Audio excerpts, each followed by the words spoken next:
Let the chaos reign. Chaos Reign presents The Psychology of How the Black Female Acts Entirely. Broadcast May the 19th, 2019. Enjoy.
Expressed on Talk Real Solutions, hosted by Tyrone Thompson at TalkRealSolutions.com, are the views of Tyrone Thompson and do not reflect the views of TalkRealSolutions.com, YouTube, or etc. The content here belongs to Talk Real Solutions and its many contributors. Views and opinions expressed by all contributors belong to them and not TalkRealSolutions.com or Tyrone Thompson, the host, or etc. All data and information provided on the site is for informational purposes only. Talk Real Solutions makes no representations as to accuracy, completeness, correctness, suitability, or validity of any information on this site and will not be liable for any errors, omissions, or delays in this information or any losses, injuries, or damages arising from its display or use. All information is provided on an as-is basis.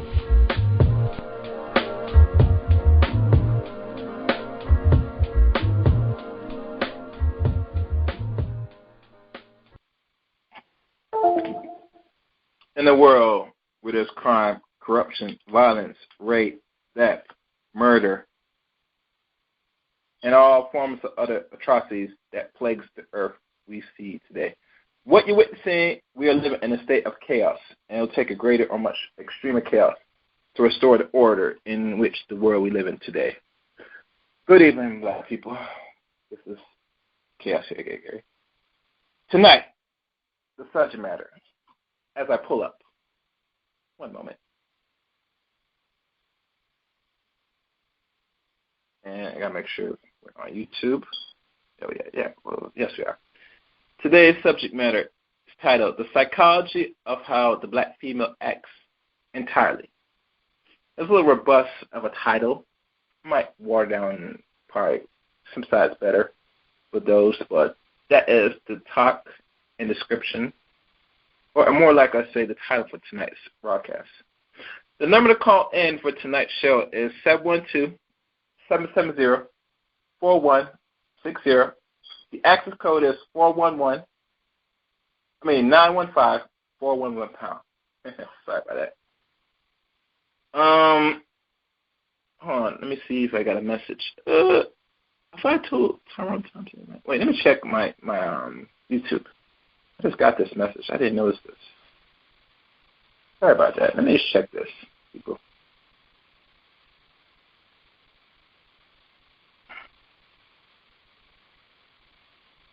I just noticed this.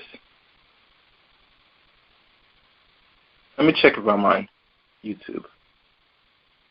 Quick look.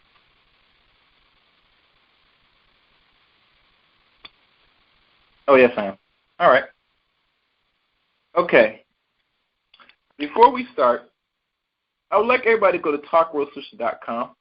There you see a 3-point plan for Black empowerment and achievement. And under the 3-point plan, you'll see a list of Black-owned established banks here in the United States of America.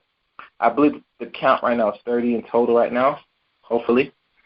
And throughout that website, there is also articles on news and latest things going around in the world, here in America and globally. And also on the website, there is also a donation tab, which you can donate as little as $1 or even $2 to the show. It helps the show keep going and, keep it running for those who, love the show and, to contribute, anything you can, This is a form of black media, I want people to know. I know most people have their own views about how black media should be and how it should be run, but we're black people, we run it in our own terms. That's how I see it. And one last thing, you also find this show being also aired on YouTube as well. So if you're not listening in or you don't have a chance to call in, you could go on YouTube, type in Talk Real Solutions on YouTube, and you'll find this broadcast being streamed out on YouTube as well. So you get here on the conference call and you got on YouTube. So there's no excuse when to tune in and how to tune into these shows. All the information is there. And like other than that, if you're on the, on YouTube and you're subscribed to Talk Real Solutions, also leave a comment to every show because feedback is important. Besides a like will go a long way. But also, if you feel your expressions to your likes and dislikes, feel free to write a comment. Don't be scared. I know most of our people don't like to, typing up things about their expression, but I encourage feedback. Like any other thing you go into online store business, they always want feedback to know how they're doing. So I advise most people that are normal listeners to really give feedback to all these shows. All right? So let's begin. And I have my wonderful guests to really break down this subject matter and the psychology of the black female. So let me see if you're there, Lamb. One. Can you hear me? Oh, I hear you good. I hear you wonderful. Perfect. Okay. All right. Welcome again to Talk Real Solutions Lamb Movement. Yes, welcome. Welcome. I'm good. I know you're always like any other brother on the move, trying to change the hearts and the minds of our people, but just people in general, Lamb Movement, you know what I'm saying? Well, no, I mean, our people, we're a special type of people, you know what I'm saying? It takes a little time with us, And it takes more a deep analysis and deep workings to really get into the psychology of black people, the black man, black woman, and black child. But, we discuss that in the further broadcast. But other than that, what's good, Lamb Movement? What you been up to lately, man? Actually, right now, I'm in the house working on some plumbing, so you might hear noise from time to time. That's me. Okay. I had to do something at the last minute. Okay. All right. And I'll probably go back for you to make sure people hear us good. Let me just check right now, make sure everybody knows that we sound clear. I don't want no interruptions. Let me look in the chat room. Oh, here's Monica Lamb. She says hello. Hello, Monica. You know what I'm saying? As always, our beautiful military veteran entrepreneur herself, And like everybody, I should bring Monica back. I want if anybody would love I bring Monica back about another session about, business. So y'all know where to hit me up. I will expect some feedback at the end of the show, hopefully. Well, anyway, all right, let's go into the subject matter, in movement. The psychology. Hold on a second.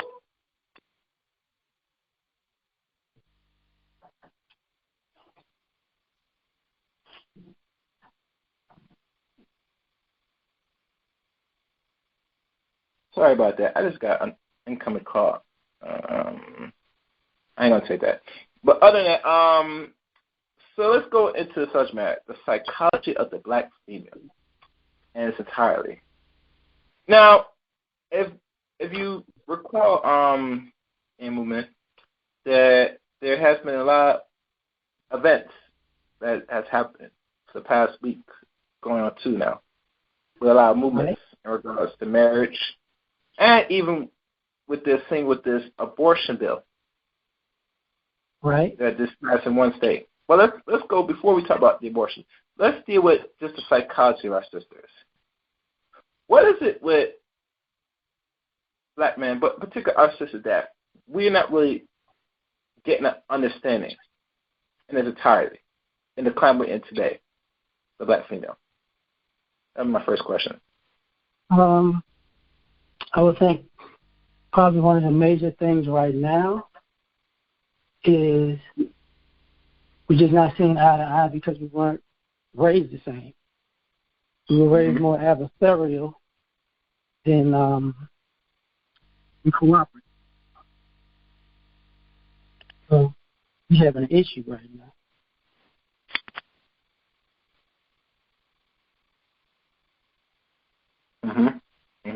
Issue, yeah, yes, and you know.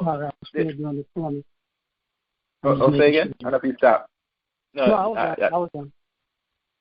Yeah, there's an issue, yeah, and with this issue, and before we go on the issue, I always hear about women in general.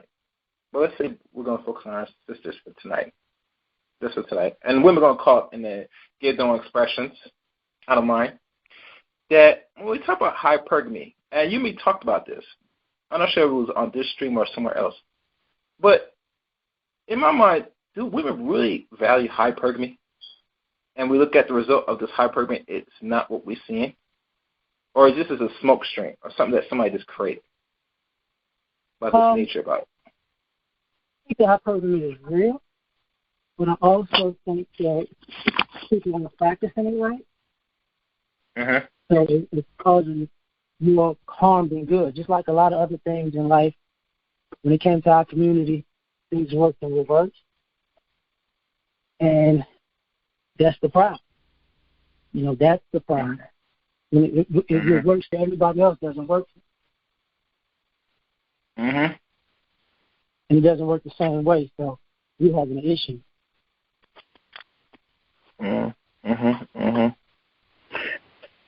One thing, do you think the mothers, besides the grandma, the mothers of enough children, especially with their daughters, do they even teach hypergamy, or this is just embedded naturally? No, they teach it, get somebody who's got more than you, makes more money than you, so on and so forth.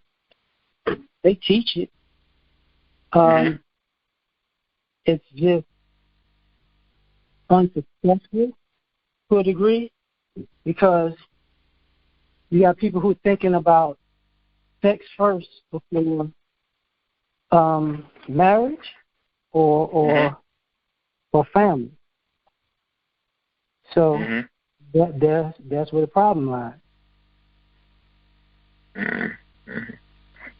Sex, but if you remember, because I know you're probably older by me by maybe 6 or 7 years per se, because you're one of the few last Gen Xers before we slip into the millennials the next year later. I'm not sure if you're born 77, 78, but I know you grew down south and you've been around enough people because where you at, probably the environment's so different in regards to how men and women view relationships, but. Right. From your growing up, and this might be a funny question, do any of the males with their daughters still practice the shotgun marriage during the time when you were coming up? Or this is some little... My parents actually were put into a shotgun marriage because they had me as a teenager. Okay. So that was the last thing that I know. I've seen movies of it, and the reason why I asked because I thought normally it was like a southern thing. Because up here living in the north, I rarely hear about or seen about it until I do a little digging of history per se. And I think that's not a bad idea because if you think about it, if your daughter, let's say hypothetically, finds a male, right, and she likes, right, and she takes it serious. And miraculously, she gets knocked up by the same male. And this male doesn't want nothing more to deal with her or the child that he put in her. Then the father will step in and have to force this male to say, you're going to give my daughter some security right off the bat. Because if you know, Liam, we as men know, said, if our children, especially our daughters, get knocked up by any man that we don't see fit, that's right, suitable for her, that it could mush up her life, most likely. Back then, you know. Today in the climate, it's a little different now because, you know, the roles have definitely changed and the economic situation is a little different between men and women, especially when you know that most women are in certain positions of so-called power, you know what I'm saying? That, you know, and it creates like a sort of arrogance, too, if you think about it.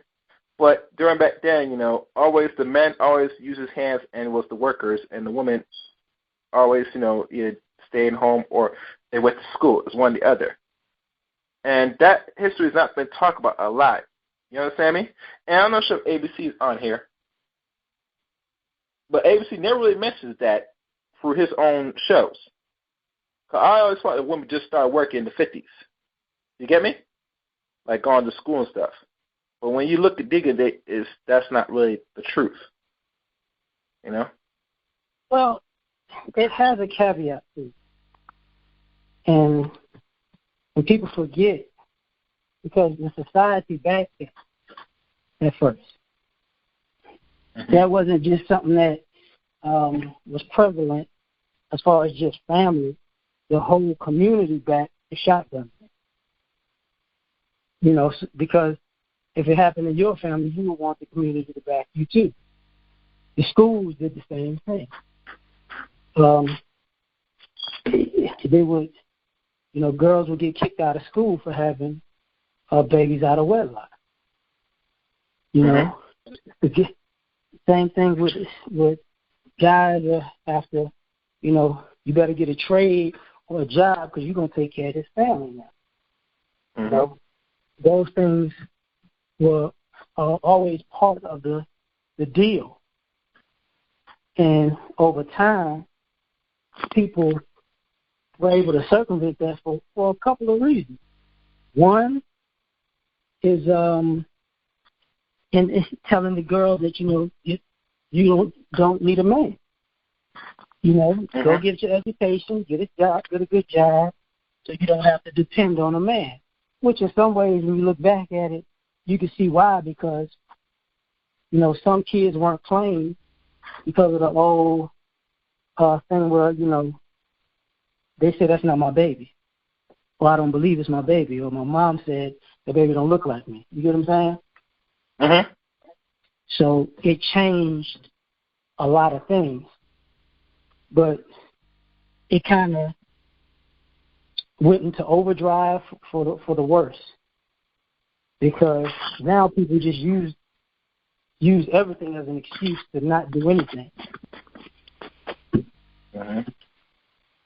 So now we just, you know, people are just out here just roll, saying it's one thing when it's another.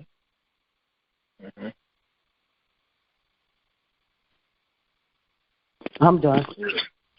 Yeah, and you know, there was always this, and you know, back then, even to now, anytime a woman did something out of the line to the community, there is a form of consequence. You know what I'm saying? Either, you know, you got kicked out of school, or there's probably maybe potentially maybe banishment or disown of the family. Maybe sometimes, not always the truth, but there's always a consequence to every action you take.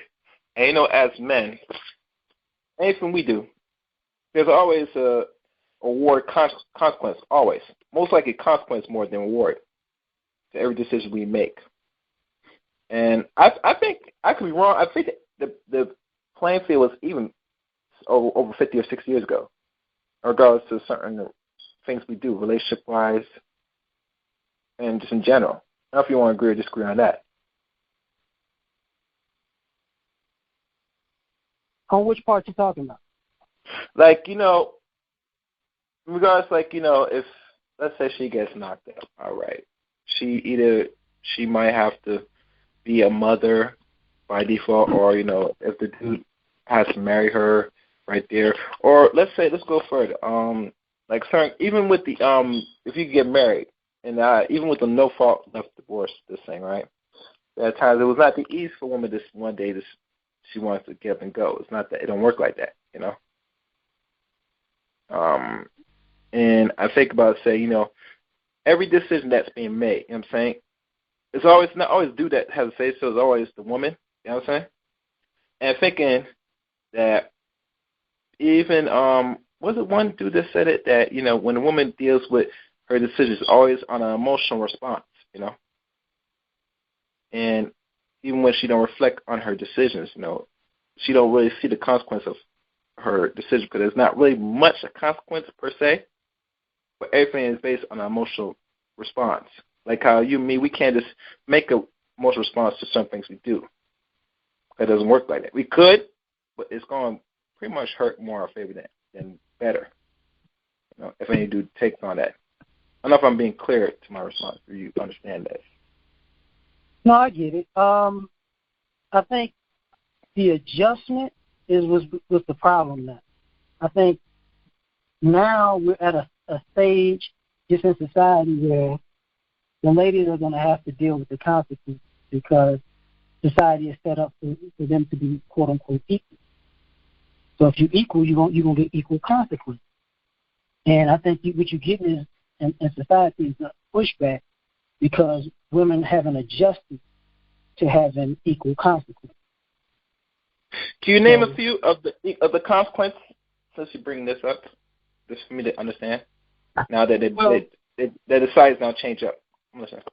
Well, you notice how women lose their mind when they wind up having to pay alimony.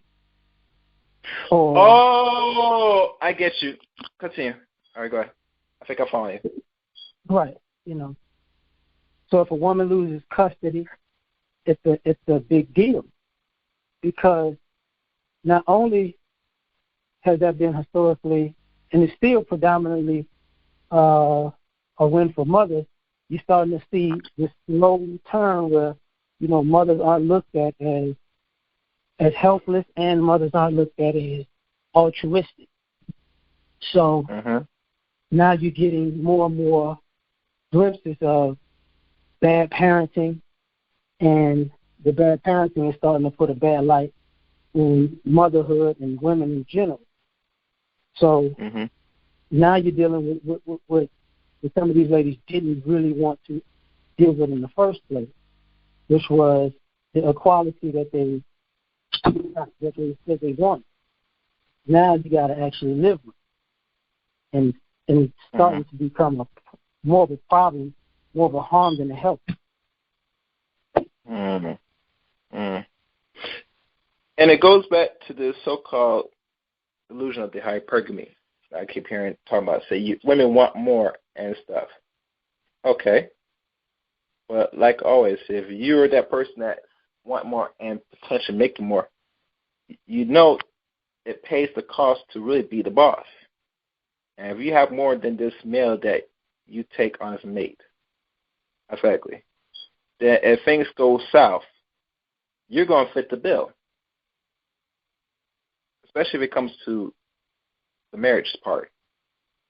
I know some female celebrities were bitching and complaining about paying alimony to their husbands, and going even further. Some of them even paying child support, what I'm hearing now.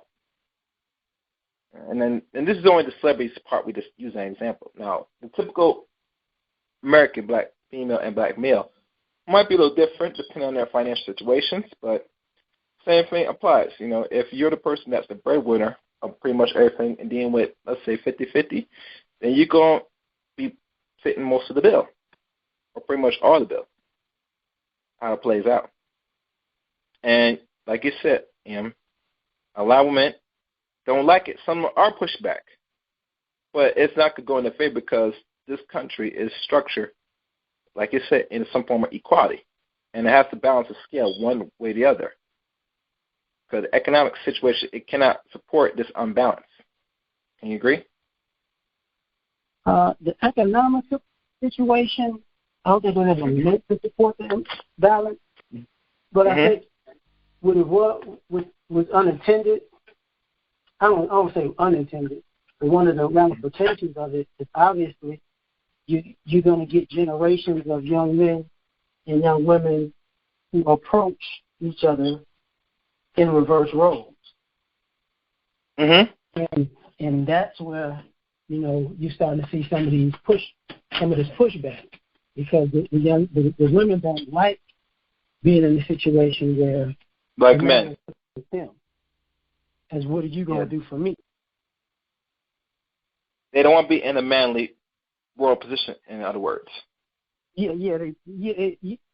especially when you were raised to be in a female position that was under chivalry, and then you become quote unquote independent, and now you always look to go back to chivalry as it's a fallback plan. But when you lose the fallback plan, you also you lose your you lose your ability to not be responsible.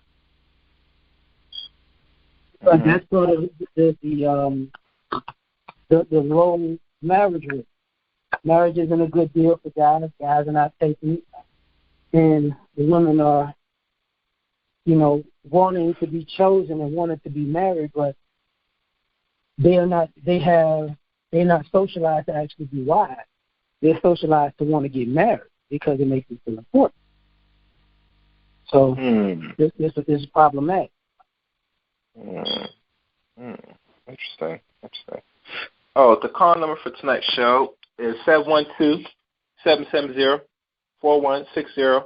The access code is 915-411-pound. I repeat, 712-770-4160. Access code 915-411-pound. I'm here with Movement, subject matter, the psychology of the black female in its attire. It goes back to, they were not, like you said, trained to be, because they want to be what they call wives, but not trained how to be, I guess, a female or conduct certain things like the role of a woman, most likely. I'm not sure if that's what you're trying to say, ma'am. But I think I get what you're saying in that part, because, it's a condition for it to say, be independent. If you get married, maybe it's good, but mostly take care of yourself, girl. Screw a dude or a male. Don't let no man do anything for you. And they know how much damaging psychology that has when you do that for generation after generation after generation. It comes to the point now where all right, you got the male so-called role, but you don't like doing the grunt of what the male does, handling it all, like really, literally handling it all. You might change your own tire. You might do this. Do more of the hands-on like males do, and it's like this. There's something in psychology. A woman could only bear and deal, but when she has to deal with it all, it does take a burden out of her, physically, spiritually, and all other aspects of her. And some women don't really get it per se in their younger years. They probably start getting now when they get older, maybe. And some of them don't get it when they're older. Some of them even feels that they're entitled to a man once they hit in their 30s. But that's not how the world works. So I'm not sure if you want to expound on that, what really a woman feels that she in her mind she's entitled to, and she can continue the behavior she is and expect that she won't get something nice at the end of it. Tied up, bowed up. Well, yeah.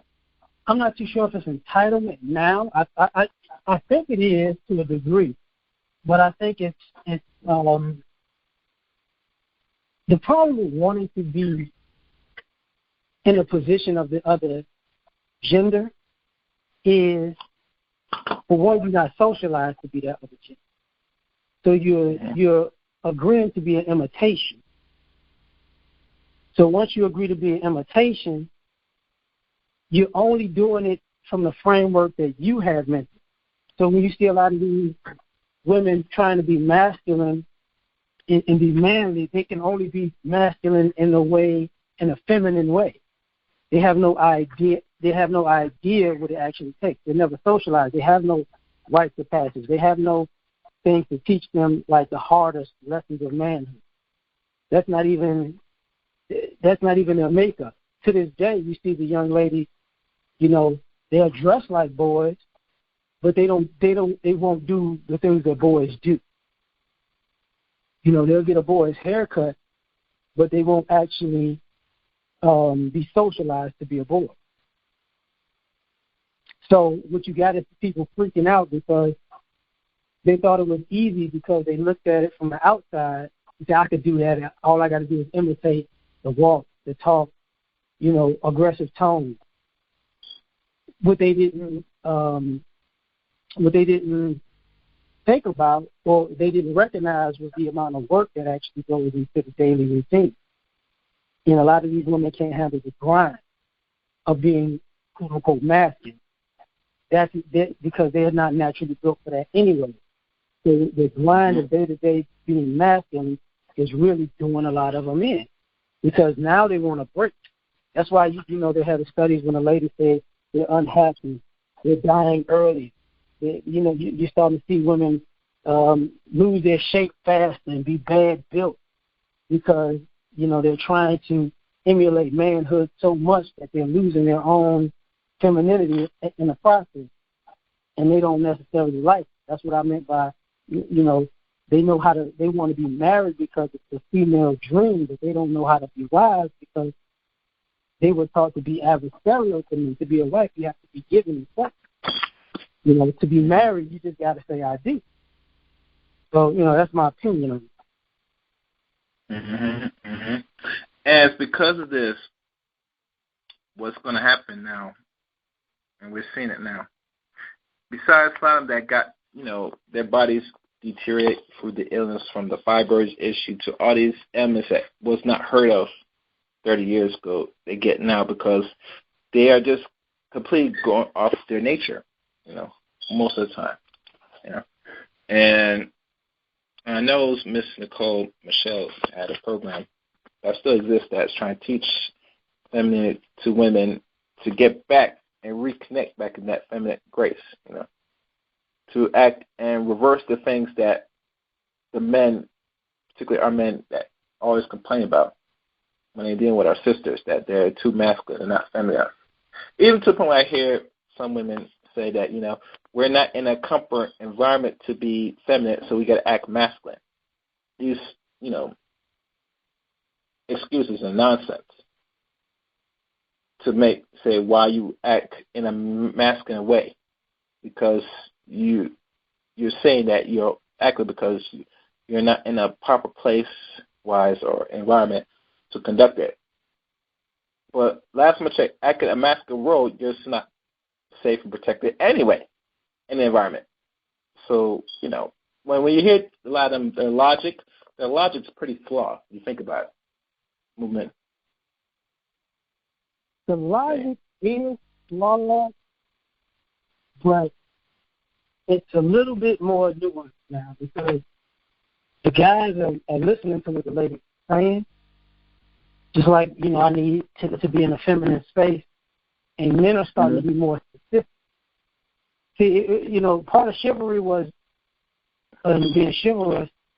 Women didn't, men didn't have to act specific. Women always act specific. So now you're dealing with these situations where you're dealing with men who are asking specific questions like, to be in a feminine, okay, what do you need to be to gain your femininity, and what kind of covering do you need, and how long do you need to be in it before you get feminine again, and what are you going to do when you're feminine? And that's the problem. Like, when guys are starting to get very specific with these ladies, you hear crickets. Exactly. Because then it's like, well, I've been, like, few of them know what to do, but a lot of them are repeating with the few that know what the Jews say, but they have no idea what to do in practical application. So it looks like a scam for someone. So this is one of the issues that some of them are coming across, because you can't talk your way in and out of femininity, and some of them are having a hard time. So, you know, it is what it is at this point. Yes, and think about this, because, you know, enough dudes don't ask the questions, the same fingers point back at them. They always ask about what you could do for them, but when a man asks, all right, so what can you do in regards to me, and asks the real question on them, they cannot give you a straight answer. You ever notice that? Maybe, like you said, they've only been groomed to, or you're not groomed, but they've been in this society raised, especially by their mothers, that, you know, just to, you know, be them independent, and then, you know, if you get married, that's good, but you don't really, as a woman, really analyze what do you bring as a table for a man to really even hold on to, much less marry down the line. You know, I think one time, if you remember, and I'm not going to give too much shout-outs, too much plugs, but I remember a good brother, and you know him too, right, YouTuber, when he played the audio clip of a sister talking about, said, if a man asks you what you bring to the table, she said she tells most ladies to get up, walk away.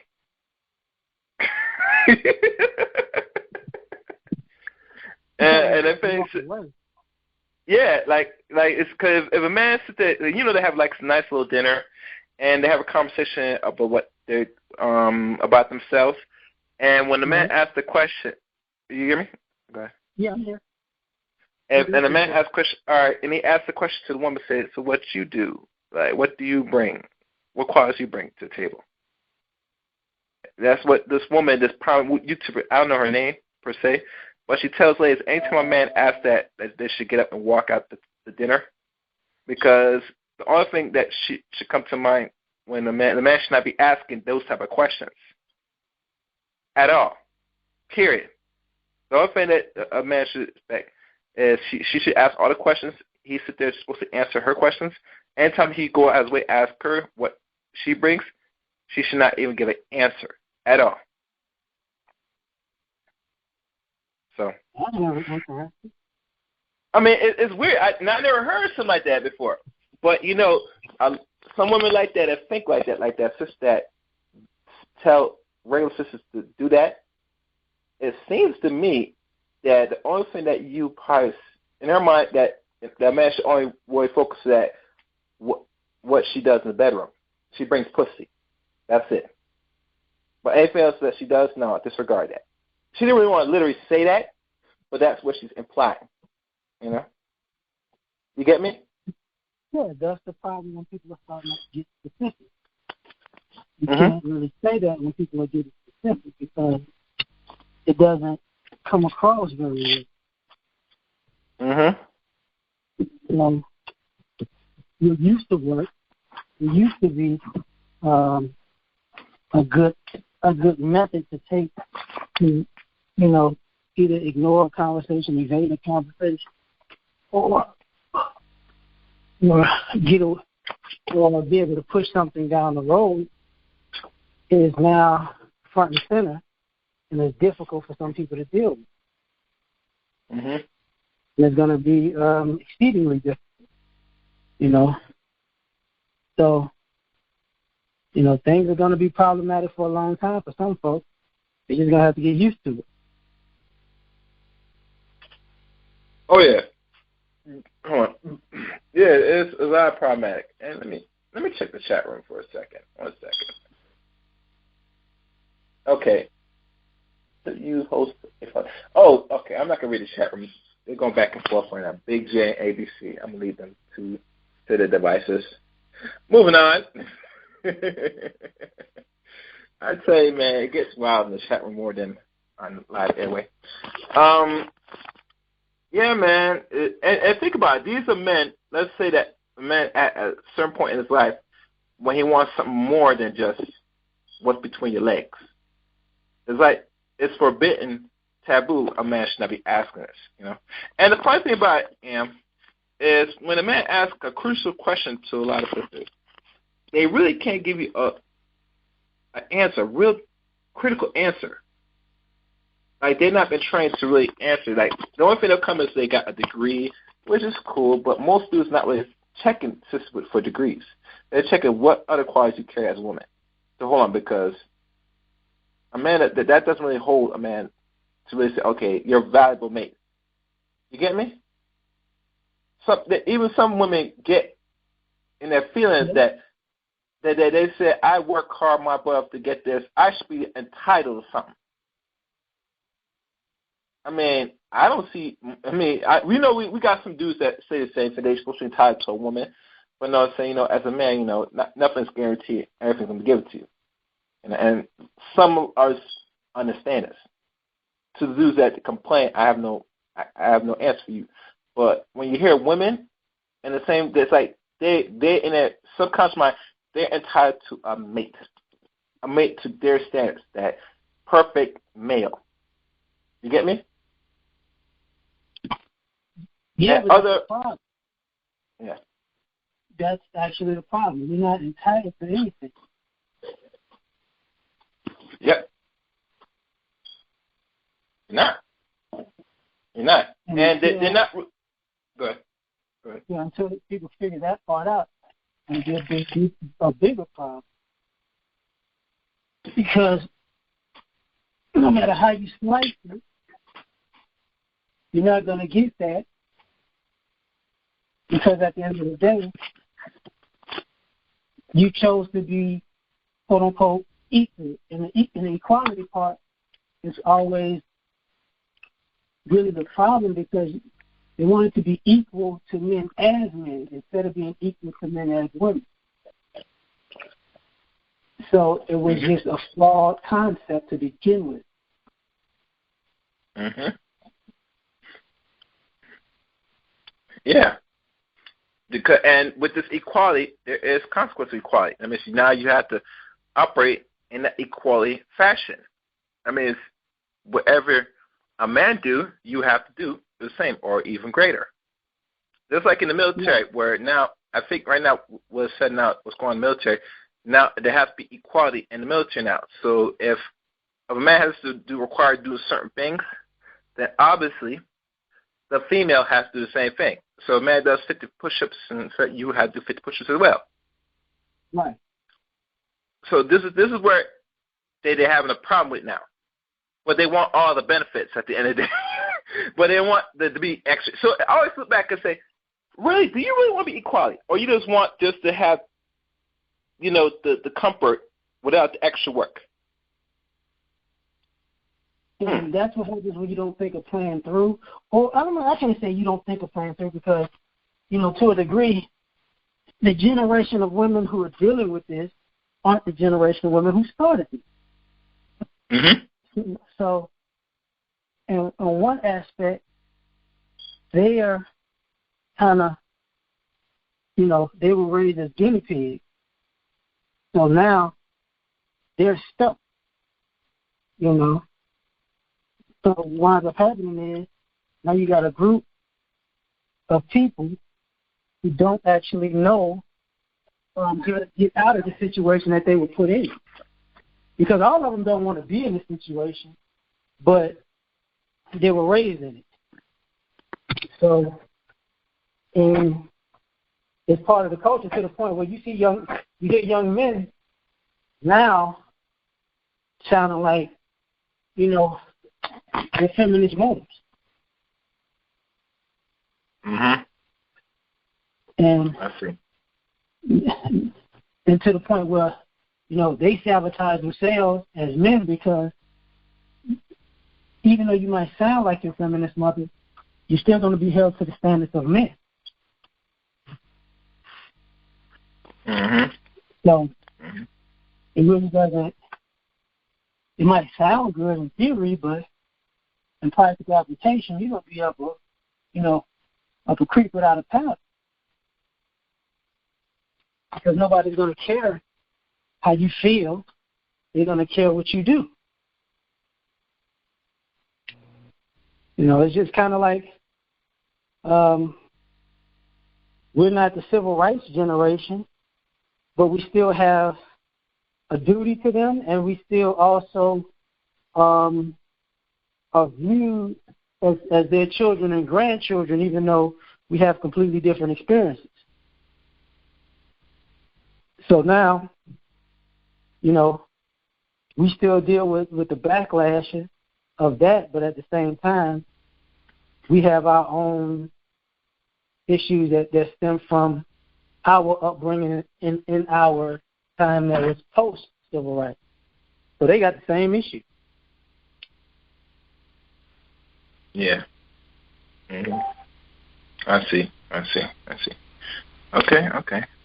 Matter of fact, let me take this one call because somebody's on the line now. Let me see who this is. Open your line. Who's this? Oh. Big J Triple X here. I'll talk to them. Do you think, I'm talking to the guest, do you think that the issue, and I'm getting frustrated, I'm getting frustrated of many people in the so-called black community posting their problems. What I'm saying is the main problem, should the focus be on boys, the education of boys about life? And when I say the education, I'm not talking about the education system at school. I'm including that in, but I'm talking about education in terms of things about life, things about among other things that men, boys who are becoming men should be taught to. Because I believe that boys who are coming up in their adolescence are not be given tools to adapt to the situation of today, and that's what I believe. And I believe the problem is with on topics like this, especially in the black community, we don't want to go there. We rather stuck with the worn out bumper sticker arguments about feminism or the other, the unwed mother and all that. So do you think that the education of boys or the upbringing of boys should be more addressed?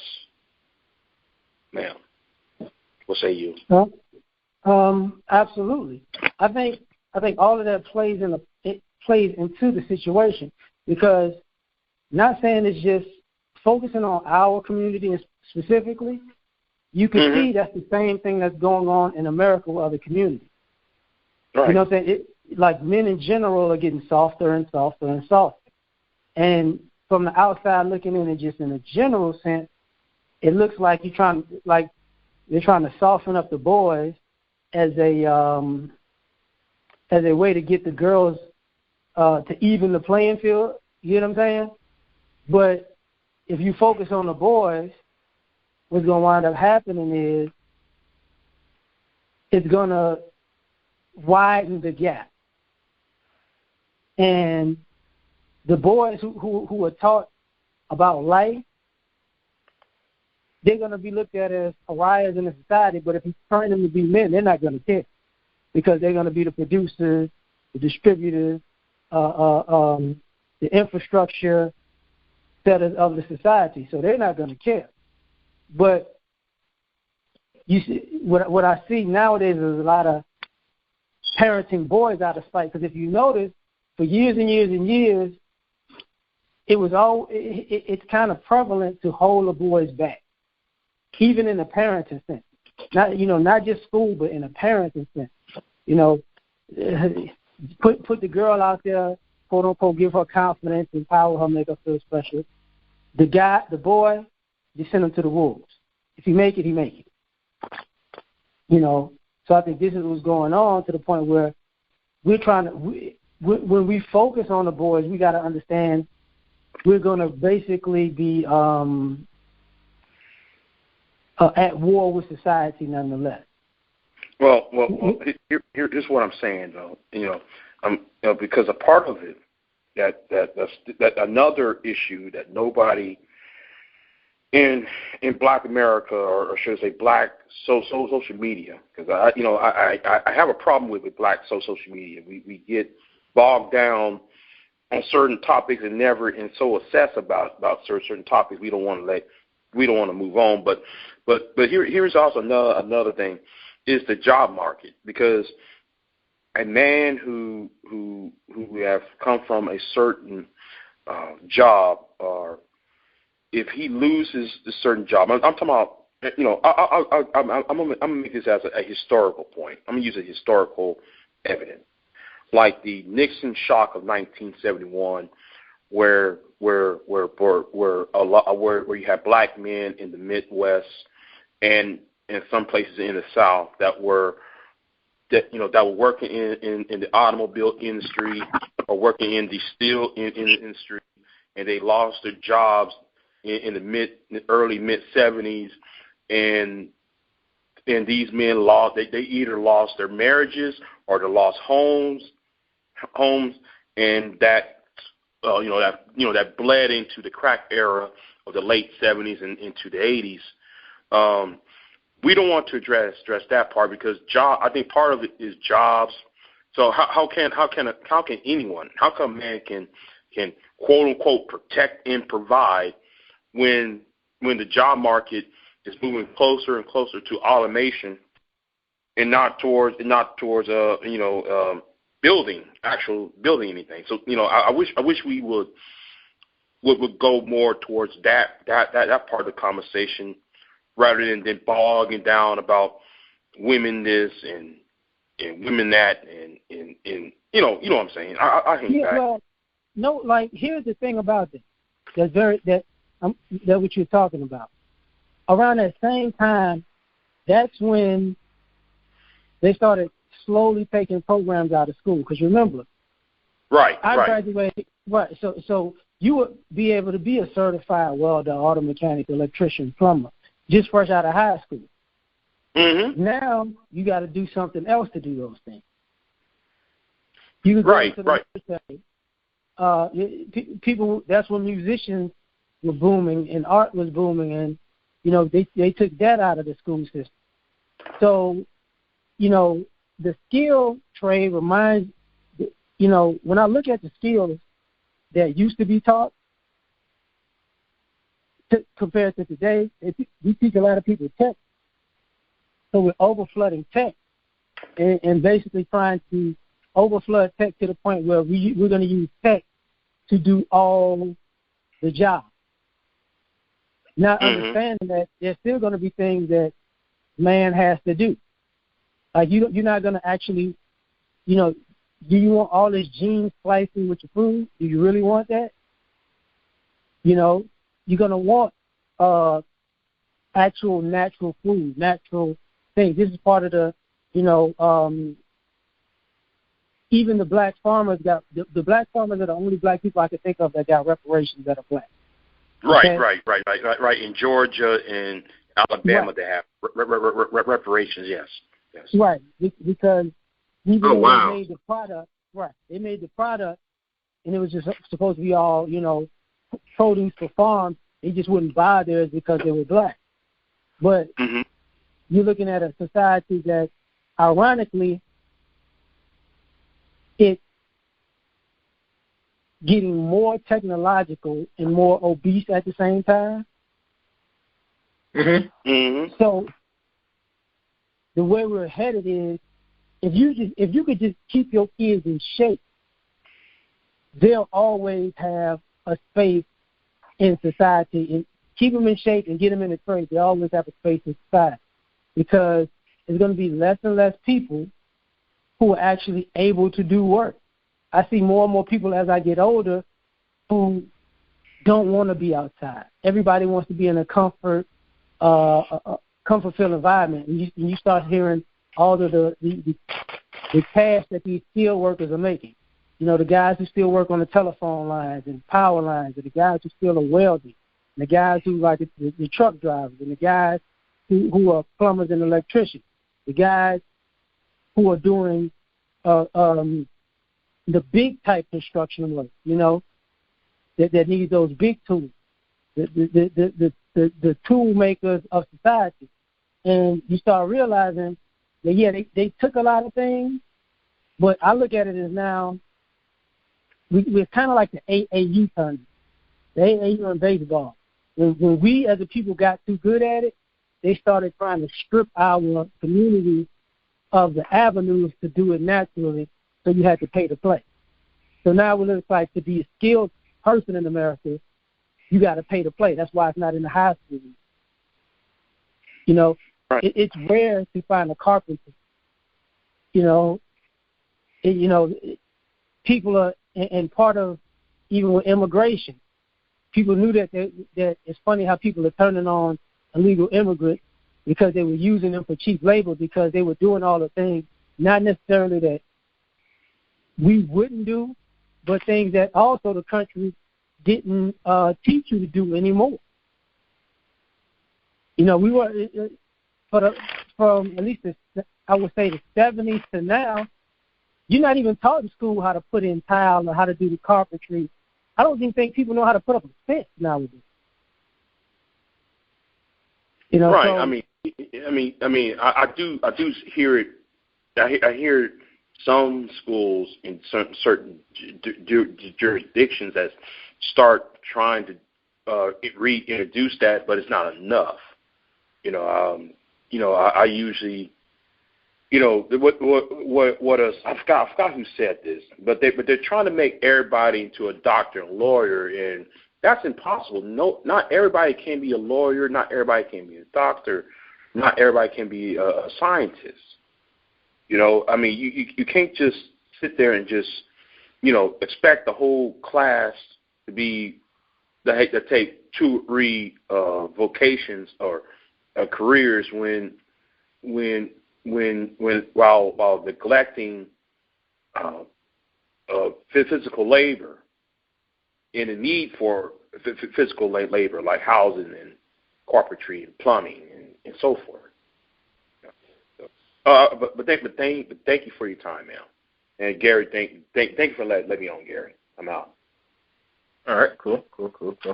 Yeah, and if you look at the society we and where we're going, it's making more of an artificial set of people, which blend and add mixer to other cultures, which we're already doing already.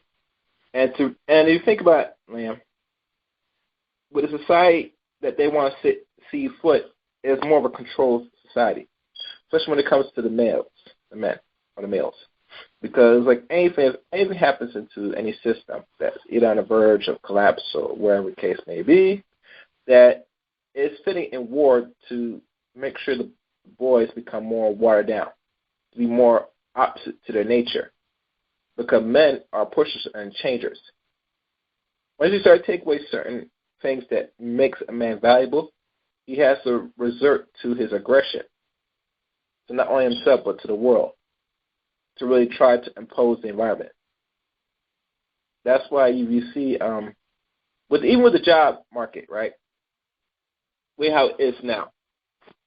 It's been pushing for a sense of automation and self-autonomy, where at times, you have to really rethink what you're going to do to really sustain yourself in a more digital world or a technological world, where sometimes if you're a person that is mostly an active person with your hands, you're going to have to make use of those hands in a different field, Besides the ones that still exist that a lot of us don't really look into anyway, like, the carpeting, the auto mechanic, all the things that men are known for, even like carpentry. When we use our hands and, build things, it's not really presented to us like that decades ago. Probably when you left high school, they probably still had it. Am I right? It's dying down. Okay. So let's say maybe 20 years apart or 30 years before it was still there, but as society is moving, shifting, and I'm convinced it never goes away, but it's in like probably other neighborhoods and certain other ethnic groups has these things. But regardless with the urban or black communities, yeah, they deliberately remove those things because you look at all the regular menial labor is not always than what they pay you on the streets. They pay you in the prison, most likely. You know. Yeah, they're there, but yeah. See, here's the interesting thing, and as we were talking about this, it's funny because, like I told you, like I was literally putting in a faucet, right? Mm-hmm. And I kept muting the phone because I had to double check the water and the water pressure and whatnot to make sure it wouldn't leak after I was done. But the tools are universal now, right? Mm. So the tools are universal. I mean, but people's ability to, quote unquote, reverse engineer stuff is just remedial. Because what winds up happening is you start thinking in this technological age that, you know, let me get somebody else to do it. It's the information age. You can find solutions all the time. And I find one of the interesting things about it is, like, I can still fix cars. You know, if it's not too big of a job, I could do it. But the newer the car gets, to a degree, you're going to have to figure out how to get around certain things because they are adding so much tech to it that you got to learn how to actually work through the technology. The electronics. You learn the electronics. Yeah. Yeah. So now, you know, it isn't as easy for in some models to get to just to put a battery in. You know, now it isn't that easy to change a starter or an alternator because of everything you got to go around or where they're placing some of this stuff. So, you know, I would say some of these batteries, they're like in the back seat of cars or in the trunk or stuff like that. So you can kind of get to that. But some of them are like underneath an electrical box, which you got to unlatch the whole box. And the way they're put in there is to you mess around and shock yourself trying to get the battery out. Yes. So, and the same thing goes for just like simple things. The one thing that I've noticed over the last 10 years is immigrants that happen to be men, right? It's either one or two things. They're completely incompetent in working with their hands, or they pretty much know how all systems work. It's either one or the other.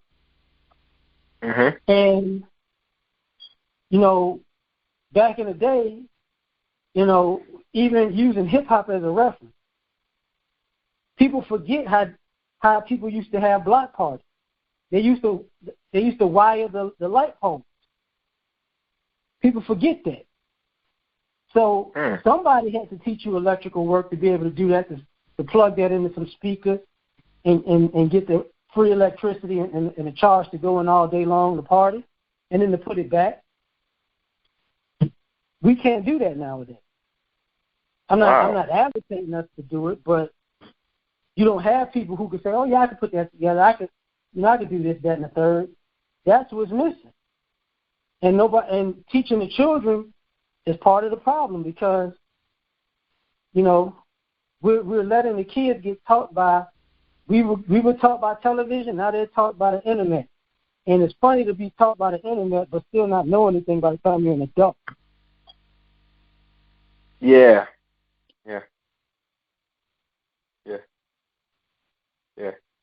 You're right. And I remember your good friend AM1 when he, you know, your good friend AM1. He said it when he's on internet, he's trying to study and learn to gain something like a new skill or something off the internet. Where most of the average consumer on the internet is usually mostly based on entertainment. And don't get me wrong, I try to learn maybe one or two things so I can find something that will attract my attention on the internet to learn if I don't understand. But let's say like a simple equation, or let's say further, I have computers. I want to know how to take this apart without damaging it. Look it up on YouTube. Well, how much of us we using the resource that's available to us now? Very little. And even that, you said we're not even applying that. Right. We're not applying that at all. Yeah. Because if we were, see, the thing about having just regular, run-of-the-mill, hands-on skill, it saves you money. And we're such a consumer culture that we're getting accustomed to paying for things that we could do ourselves. Thus, the problem. Like, I live in a major metropolitan city, right? It's restaurants everywhere. Mm-hmm. How can restaurants keep popping up, in a 2-block radius, in a 4-block radius, in a mile radius? You got hundreds, if not 1,000 restaurants. Why is that? Mm-hmm. Because most people aren't even cooking. Which is a problem. Right. So that's it, and it's not like these restaurants are closing. They're open all the time. They have regular daytime hours. And you got to notice that, they're making money. And the reason I can tell is because if you go to some of these high schools, and some of these grade schools, elementary schools, in certain neighborhoods, these parents are bringing these children lunch from these restaurants. They're dropping off. They're basically parents of Uber Eats. So now your parents can be at home, and they still don't cook. They would rather go to Chick-fil-A. They would rather go to Chipotle. The kid's not even eating in the school anymore. I need gluten-free. No, you need to eat the damn food that I got for you. Yeah. But on top of that, nobody ever questioned the fact that if this is what you're doing now, what do you think they're going to be accustomed to when they get to college? What do you think they're going to be accustomed to when they're adults? So we're just ushering in a generation of laziness. Mm-hmm. You're actually breeding laziness if you haven't breeded it already. Right. Wow. And I think, let me say this. It's not surprising, the side we see today, even back then now, that this is what's coming. Because when you start neglect not only your roles as men and women, but now when you stop doing the simple things that sustain you, you're in trouble. You are serious in trouble. I remember one time and you might know this, Lamb, I had a biomedical farmer named Terrence Miller, which I had on this show 2 years ago. And he talks about the necessities of food, even growing food, per se. And he's not talking about just the regular seeds you get from Monsanto. He's talking about natural, organic food, seeds, things that still exist in wildlife that he keeps and sells to people. Where he could show you, train you, or you could look it up on a video how to grow a simple food, especially if you live down south or anywhere that's very high with the climate, with a warm climate. And even with the farmers, God willing, that they were able to get some reparations to what was done to them. But it goes back again when you don't really control the necessities of food in its entirety. If you're getting your resource from a third party, and obviously you're always dependent, you're going to be always consuming. That's how our people are conditioned now to be perpetual consumers. The men do it, and the women do it.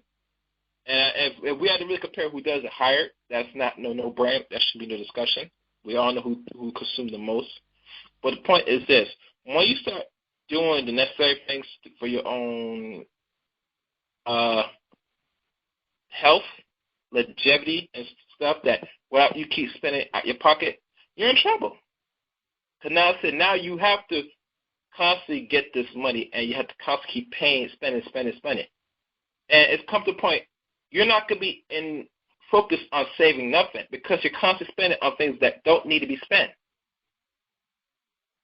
So when they say about this permanent underclass, and you heard about this stupid shit, right? Which I'm not saying it's not reality, but I always think, how does us race really making this a reality, being permanent? What are we doing now? Well, we stopped doing things. We stopped cooking. Right. We stopped learning necessary skills that's really tangible for our survival. We stopped doing the three major things: food, clothing, shelter. This is the first time in our existence we don't control none of those. So obviously, when they say you're going to be this class in the next 30 or 40 years, we always got to look back and say, what are we going to do? Or no, what we are doing now to contribute that we're going to be permanent in this underclass. Because if they project this is going to happen, then what are we doing today that will lead to tomorrow? What are we still doing today that is going to tomorrow? We don't ask these questions. The irony about the permanent underclass thing is we need to be concerned about ourselves, but in all honesty, yes, the groups that are doing better than us need to be more worried than we are. Okay. Because they have more disposable income than we do. And to be perfectly honest, because they have more disposable income, they actually spend frivolously more than we do. This is true. And what happens is you become accustomed to certain things. So the breakdowns you see and the spaz outs you see with other groups come from being accustomed to living a certain life, and when you feel a squeeze, you can't handle it. Like the one thing that our people have always been is basically poor. We know how to deal with poverty. Yes, this is true. Don't. Other people, they hide behind crime. They hide behind racism or their nationality or tribalism. They hide behind whatever they need to hide behind. If it's class, they hide behind money. But it can only, if the whole country's in debt, that means the richest people in the country got to pay up. That means the smartest minds are the ones who screwed it up. So they're at the, we may be the tip of the spear on poverty, but they're at the tip of the spear on collection. Okay. And just like when the Great Depression hit, people were jumping from buildings. Why were they jumping from buildings? Because they didn't want to be poor. They would rather die. And go ahead. I'm listening. No, I'm done. Yeah, and especially with certain race of people, they can't, even let's say a person's a millionaire or close to a billionaire, if he knows he's going to lose not even half the wealth, but like a quarter of their wealth, it's suicide. Just like a person that has a job and he loses a job, he commits suicide. Because they know that if they cannot remain at a certain comfort zone, then that is it. They take their life. But when it comes to black people, as much times we have rough times, we're not going to just go and say we're just going to kill ourselves. It takes a lot for a black man, black woman in this society to really commit the ultimate, I like to call sin, which is suicide. But, that's another story. But, yeah. But other race people, once they know that they can't be comfortable and make the money they used to make or wherever, that's a wrap. And that's that's a fact. That's a fact. Let me see if this is Big J. Can I say Big J calling back here again? Let me see. Hello? Hope you're in line. Shit. See if this thing's working. Okay. Hold on. That's what I like about this thing. Can you hear me? I can hear you. All right. Yeah, but I opened the line. It's probably nothing. Okay. Yeah, man. But yeah, that's a really good insight. Yeah. All right, moving on. And let me get a call number one time to those that's listening. And surprisingly, no woman has called. I wonder why. Oh well. The call number is 712-770-4160. The access code is 915-411#. I repeat, 712-770-4160. The access code is 915-411#. The subject matter for tonight: the psychology of how the black female acts entirely. Now, moving forward. Wait, just came back. Well, you got to call an ABC. Let's talk about this thing about the abortion. Are you familiar with this bill that was enacted in regards? I think it's called the Heartbeat Bill. I could be wrong. Yeah. What's it called? Yeah. And I feel like pulling it up right now, but unless you want to pull it and read it, or you want to go in it on your take on it, because this was buzzing for the past week, or probably almost 2 weeks. Right. And a lot of sisters were not happy with that. Besides the typical white female counterparts not pleased, but I understand why a certain state put this bill in path. But go on, your take on it. I kind of look at it as something that was inevitable for a few reasons. One, the birth rate lowering in Western societies in general. The second, in my opinion, would be, how can I say this? The unfairness of saying my body, my choice. Because everybody knows that it's actually not your body. It's another body inside your body. Mm-hmm. So, and you're seeing people spaz out, and it's like, well, you should have known this was coming, because now, this country is one of its biggest things is it's scared of, the majority population is scared of being run by the minority population. So, of course, they want to lessen when life is actually considered life, because they need more children. Mm-hmm. This isn't necessarily about black women. This is about white women. Mm-hmm. Because if you're using abortion as a form of birth control, yeah, you might have a problem with it. But once again, it creates a bigger problem, because if you do this and you fight for that, people are going to start asking that specific question. Well, what about all these other forms of contraceptives that you have? Why are you fighting over when you get pregnant? And they're not going to give you that. So now it's like, and plus, I say this, you don't want the government, ladies swear they say they don't want the government telling them what to do with their bodies when they're pregnant. But they want the government to tell fathers what to do if they decide to have the baby. So the hypocrisy of that comes into play also. So, I think it's just ultimately a way to get the ball rolling to overturn Roe versus Wade. And under this administration, not necessarily just administration, but under Republican and conservative majority, it's definitely a major possibility.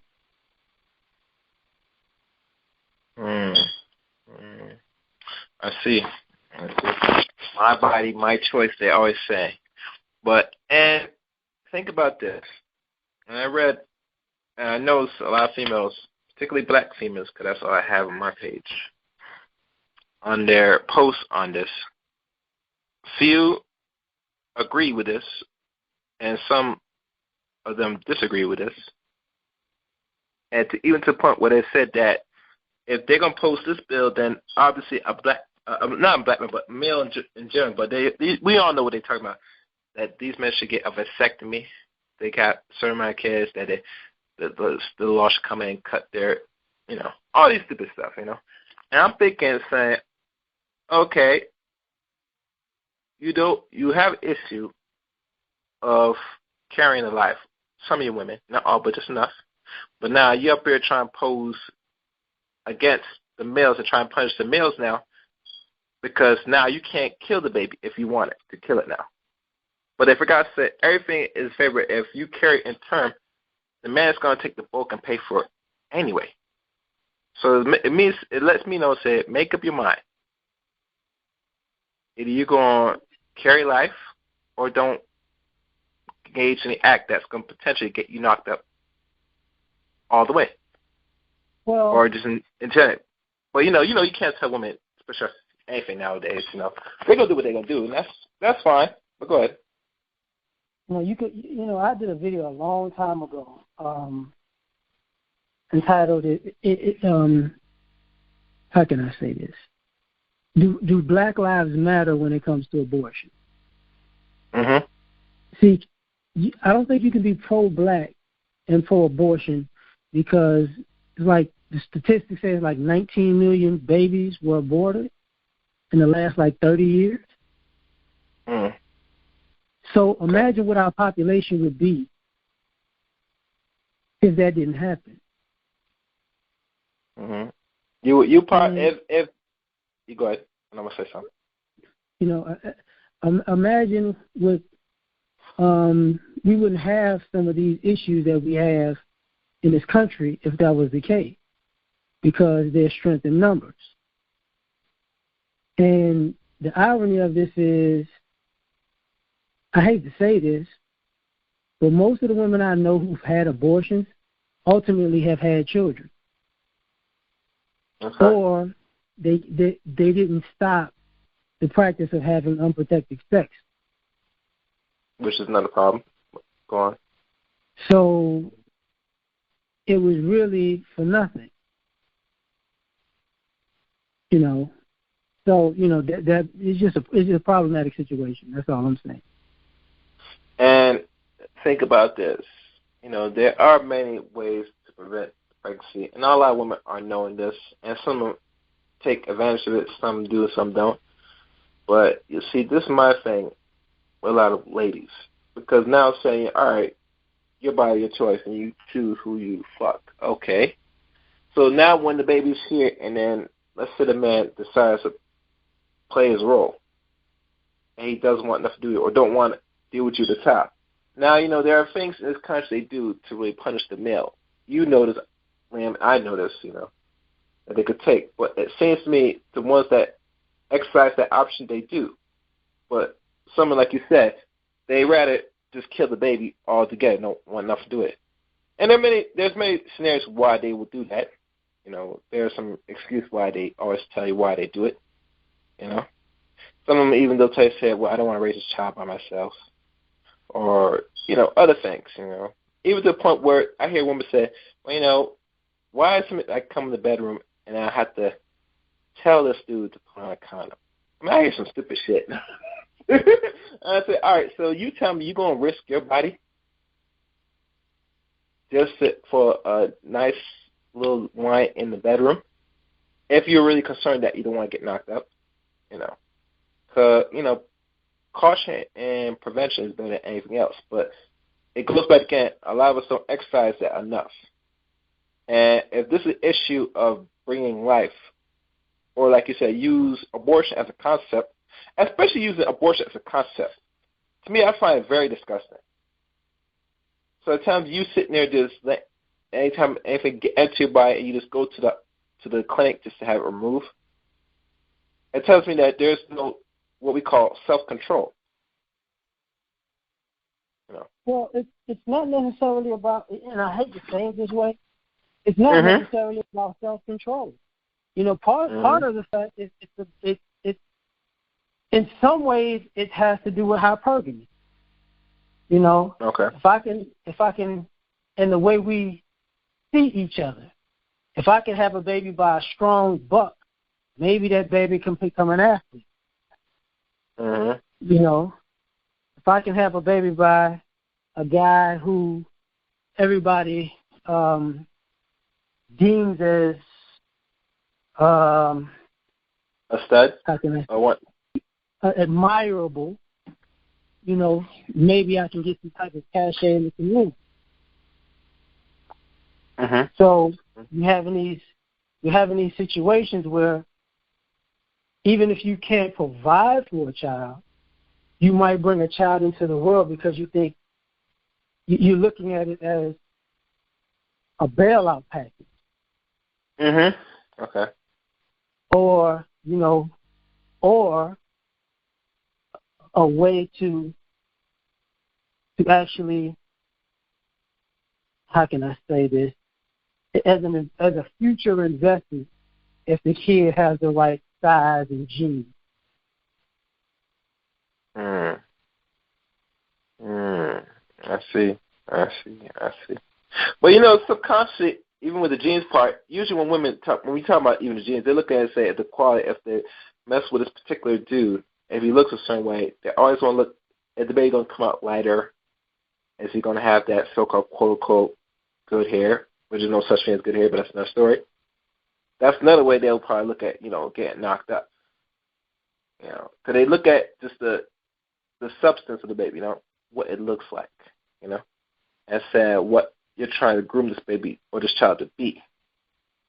It's very much superficial if you think about it. I just bring this child because, you know, I'm hoping it comes out looks much more beautiful, you know, than anything else. If it's a girl, they want it to be beautiful. If it's a boy, they want him to be profitable. Mm-hmm. You know, so it's, you know, it's a business move. I mean, to a degree, it's primal and natural because in part of our selecting process is attraction.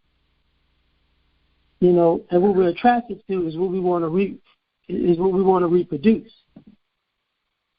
But when you become attracted to materialism, that throws a whole nother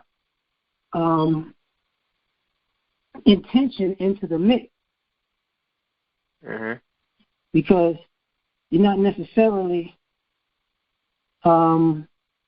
attracted to a person by their physical qualities. You're attracted to what resources you can get out of them.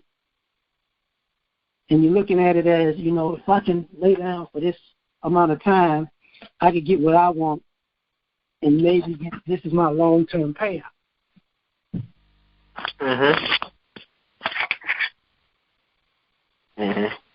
Yeah, and it's like, you know, like I said, they're hoping that they get something that will pan out in a long haul, per se. And, you know, that's probably, it's really primal, you think about it, because really females don't really think ahead like that. I'm saying, especially dudes that they select. You know, it's always, you know, you make my junk wet, so, you know, fuck it. We get in the bedroom, you know. But, you know, like I said, that's normally the outcome. All right, I'm going to check my lines. Only one hasn't called in yet. Okay, well, now we're going to go into the Aisha Curry. Now, Am, did you catch, well, I don't know if you caught my stream I did on Aisha Curry, my takes on it, you know. No, but I'm running around this week, so I haven't. Oh, you didn't catch it? Okay. But, you know, this was the hot topic of all topics for the past, actually, week, maybe 2 weeks now. Yeah. And it really drew a buzz to a lot of the dudes in regards to you know, sisters can't be satisfied, or any woman in general can't be satisfied, in other words. But I look at it a little bit differently. You know, I said my 2 cents on it on my stream. I'm not gonna go back and tell people what I said, but like I said, when she went on that show and expressed that she wants that same male validation and attention, just like her quote-unquote husband, it did went over a lot of heads. It didn't went over to some of the females' heads, some not all, but I know it went over a lot of the dudes' heads, you know. Well, really, what's your take on it, you know, from her expression of validation as a woman, you know? I think it was inappropriate to say on a national platform because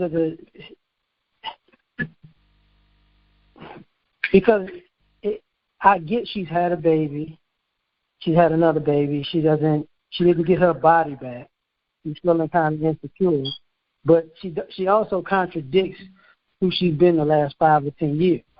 She didn't want people looking at her and talking to her because she was a married woman.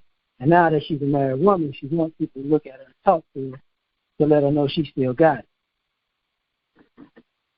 So that part of it is, to me, is inappropriate because ultimately, how can I say this?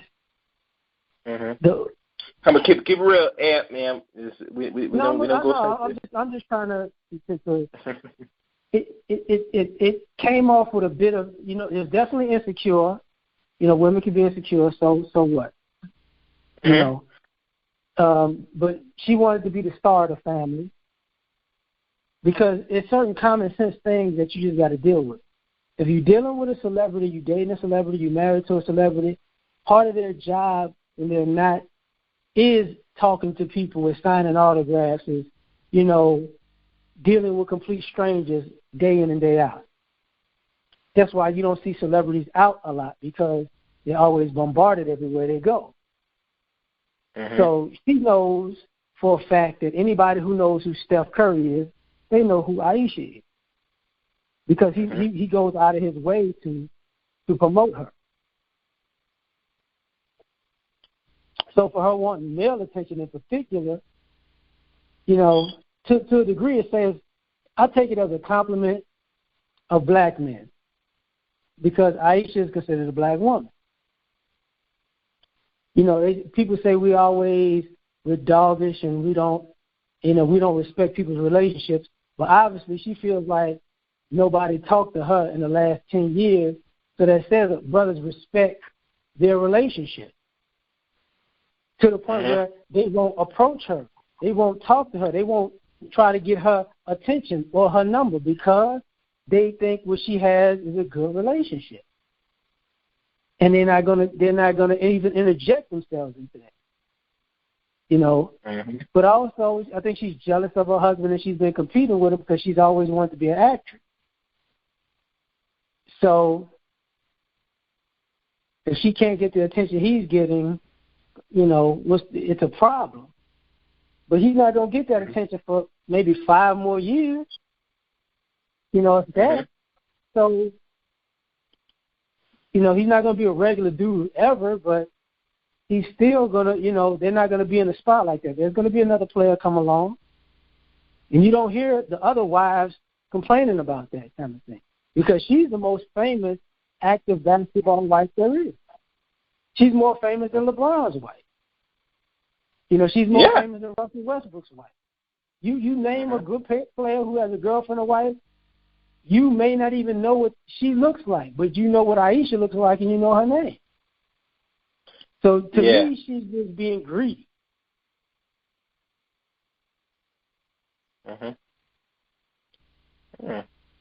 And, you know, you mentioned, and I'm not sure because the media pushed her because she's more of a lighter hue sister, quote unquote. You know, maybe that's why. But you're right. If you look at all the other celebrities, especially ones that are sports athletes that are married to sisters, regardless of their mix or not, that they're not put like that front spotlight per se. I mean, I don't see LeBron's wife put in the spot like that, even on Wells. Who's that wife you said? Russell Westbrook. I mean, the only. Oh, you mean Sierra? Yeah. Like even her, she was famous for being a recording artist. Yeah. But if you think about fame, I mean, that pretty much wasn't what. And Aisha Curry wasn't a famous recording artist. Mhm.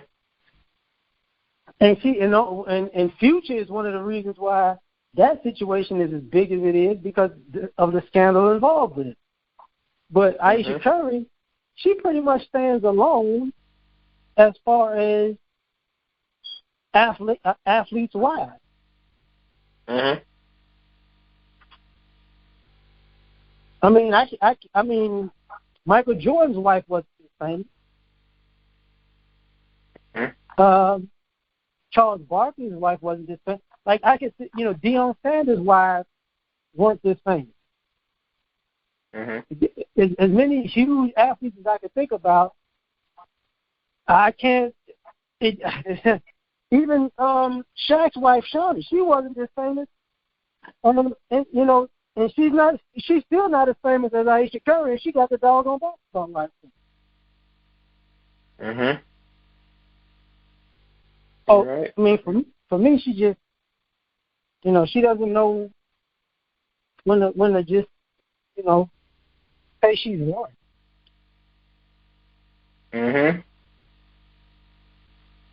Yeah, and another thing, it also goes back. Well, I hear a lot of males, not women, but males saying that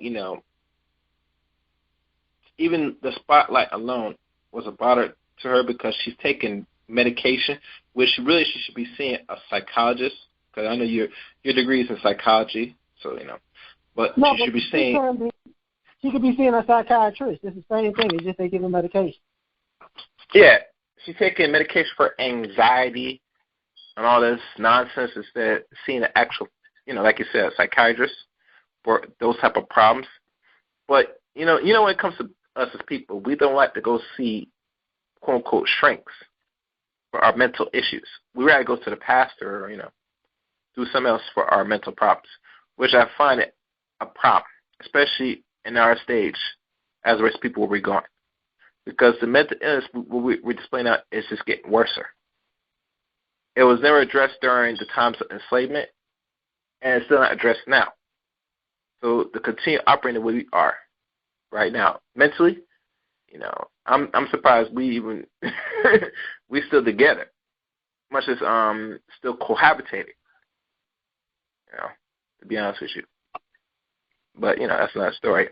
But to take drugs for things like that, I mean, yeah, you need to go, and you got the resource to really. It's no excuse. This is my thing. If you're a certain status and you're going for that and you're taking medication, that's shame on you. You need to take the resource available that you already have presented to you, and you have the funds to really go seek real help. Now sit down and say, take it. Because pushing pills is not going to solve your problem. And I'm not sure why most of people are falling under that trap that if they get a pill, it's going to wash away. No, it will not wash that shit away. And that's what I like. But, So, yeah, what she did was, even I said, was very inappropriate. It kind of left you vulnerable, and it opens the door for other so-called, parasites to get in your business and probably, mess around with your hubby if he's not really fucking around anyway. If he is or not, we don't know. It just opens the gates more. And, it makes me think of this. Okay, you're seeking you want attention like your husband. All right. So a lot of dudes will take that, it seems to me that you're trying to get, I don't like to use this word, Pookie and Ray Ray, to lay down on you. I don't like using that word. I don't know why we got so accustomed to that lately. This lame and Pookie Ray Ray nonsense, For the last month, it's ridiculous. But I'm just saying, that's what I'm thinking, that's what she wants on the side. Like she wants a side naked to handle that. These stupid things. I mean, that's just me. That's how I'm thinking about it. Get me? I mean, well, one of the things was, I had to think about it after the fact. She talked about him in the sense of Instagram model. You know, she's insecure because of Instagram. You know, and the problem with that is the Instagram models want her like, and she wants the Instagram models the attention they get from their thirst trap. So she's not really taking into consideration that that's a trade-off that shouldn't feel stupid in the end for take. As far as like the Pookie and Ray Ray thing, I don't think that she wants that whatsoever, because ultimately, you know, when people talk about the men cheat, they forget that the wives and girlfriends, they are just as promiscuous as these unfaithful husbands and boyfriends. All these girl trips where they just go vacationing and drinking and shopping, they're screwing people too. Yes. They don't talk about that. Yeah. Right. So, you know, Aisha knows all too well. The fact that he's not brought up in those situations and she's not brought up in those situations kind of says it's a good thing about both of them, because they're not involved in the nonsense. And, you know, some people try to make it sound great and exciting and grand and it's worthwhile. The truth be told, those stories never end well. Never. You know, so I think she's just reaching for something that she thinks she wants, but she doesn't really want it, because when she gets it, if she was to get it, she will realize she played it.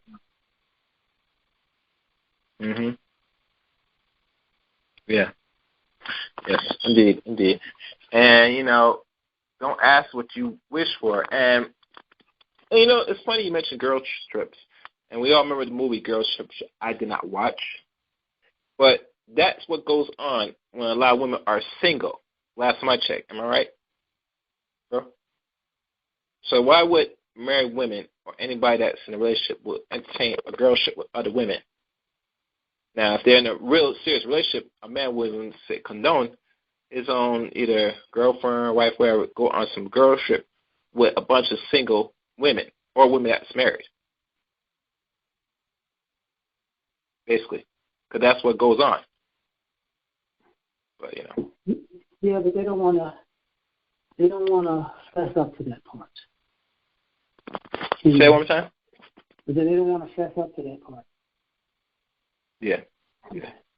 Because it's always the guys that they're blaming, but they're not really taking into account what the girlfriends are doing. You know, most of these girlfriends, you know, I ain't gonna say most of them, but they know they have a system of places to go, people to meet, people to mess with, and if you think about it's quote unquote Pookies and Ray Rays, you got to understand something. I mean, they could be in the equation, but the problem is they have to find those type of guys, because they're not in those neighborhoods, they're not in those environments, they're not at the same restaurants, they're not at the same, they don't shop at the same places. So to get in that situation, you really got to go hunting. And and a lot of these girls, they don't do that. They pretty much, just like the men have a group of women that they pass around. The women know there's a group of men in that same industry that are known for, you know, being with other people's women or being with numerous women. So it's just pick your poison. Yeah. You're right. All right. Let me open Joshua's line See, Yasha wants to have anything. What's up, Yasha? What's good? Hey, what's brother? going on? All right, what's going on? Good. I'm trying. All right, you gotta. I'm trying to see who your guest is because I want to be on, be in line with the question, what the topic is. Who's your guest tonight? I'm sorry. My good friend returned to TRS Lamb Movement. LKM Movement. Oh, okay. Yeah, no, I just wanted to say, as far as the Miss Curry was concerned, that was a good point that was brought out about her, about the other women, like LeBron James's wife, etc. Those women are not trying to seek attention. I thought, and when you said that, I was like, I've never looked at it like that. I forgot to look at it that way. That these men are just as famous as Curry is. In some cases, LeBron's probably even more famous because people tend to like him better because he's LeBron. But that's a good point about those other women are not worrying about attention or competing, and that's one thing I do understand. But that's been my contingent, the fact that she thinks she needs to compete with him, which I think is kind of dumb because of why are you competing with your husband? I mean, he put you where a lot of women would want to be. So why would you compete with him? So I just thought that was kind of ironic, that happened. So, but yeah, that was a good point. I just wanted to bring that out too. And like I said, I my own personal opinion is that I don't feel sorry for her at all. I really don't. I mean, I think that she has everything she needs. I think he's put her. And some people are probably saying, well, it's something that's going on, between them two. And I said, well, if it was something going on between them two, my thought would be like, well, won't you bring it to your husband? Do it the proper way. Just bring it to him behind closed doors and say, hey, this is what I'm feeling right now. But I don't think it's that anymore myself. I just think that she's wanting attention. You see, I think she wanted attention from other men, and which I found it's an insult because other men can't approach her and do what he does for her from a financial standpoint. They can't do that. Mm-hmm. So I don't understand why she would want attention from other men, because some men won't give her attention because he knows what he cannot do for her. He said, I can't do that. I can't do what Curry doing for you. I mean, he can sex her.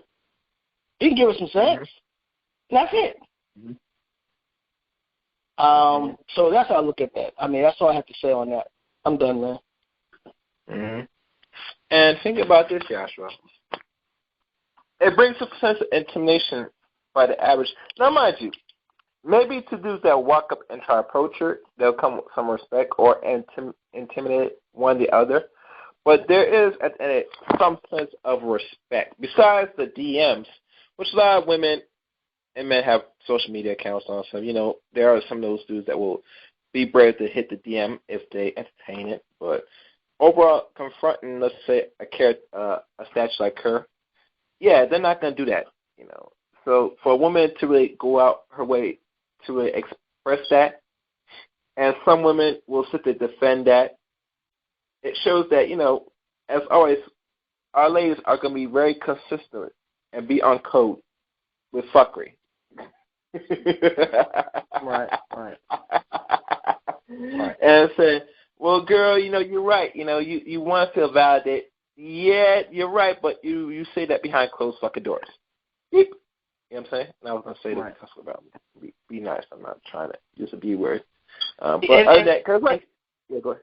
Can I say something? And this is the thing, if you look at the character of Steph Curry, his character is not like brothers that sisters will be attracted to anyway. If Curry was not playing basketball, I don't think a lot of women would be attracted to him in that sense. Because he's genuinely just a nice guy. I mean, he comes off that way. At least that's what he's projecting. So, generally speaking, they wouldn't like him anyway. I mean, that's just that's how I'm looking at it. They wouldn't like him anyway. Again, I have a thing where I don't think this is my personal opinion. I'm bringing my personal stuff into it a little bit.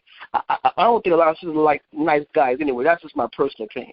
So I think Curry will fall right into that. That he would fall into that, and they might not even find him attractive. They might see him as someone who's lame, you know, etc., whatever. Then you have the colorism aspect of it. The colorman, you know, would say that, oh, he's too light for them. That plays a big part in it too. And that plays a big part, and a lot of people say that's not happening, but it is happening. You see, so but that plays a whole part in it too. So I don't even think they will even pay me much attention. So that's all I gotta say, man. Okay, cool. Thank you, Joshua. I'll say something real quick about this. Yes, go ahead. One of the first things I brought up, like O'Shea talked about it, me and him talked about it, and one of the first things I brought up wasn't her. My initial issue that seemed to be the bigger issue for me personally was she got daughters. And that was a bad look for her daughters. Because how you going to explain to your daughters that you want other people's attention but their dad? I never thought of that. That's a good thing you brought that up. I never thought of it. Go on. You know, that to me was the big issue, because they're going to have that talk for why they're being in the house. You know, because the little girl's going to be like, well, you don't want to talk to, you don't want dad to say who do you want to say that you're pretty? Like, who? You know, that's a situation where no parent wants to explain that to their child.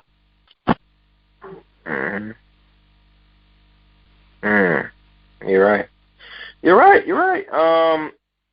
But you know, when we get caught up on a lot of these celebrities and how they express their feelings, and not only their feelings, but this is my thing with a lot of our people today, because we worship a lot of celebrities, and my view is that that's a form of entertainment that has to be cut out of the 9 areas of black activity, entertainment, that you start to emulate them to everything you want to have the latest things, just like the celebrities.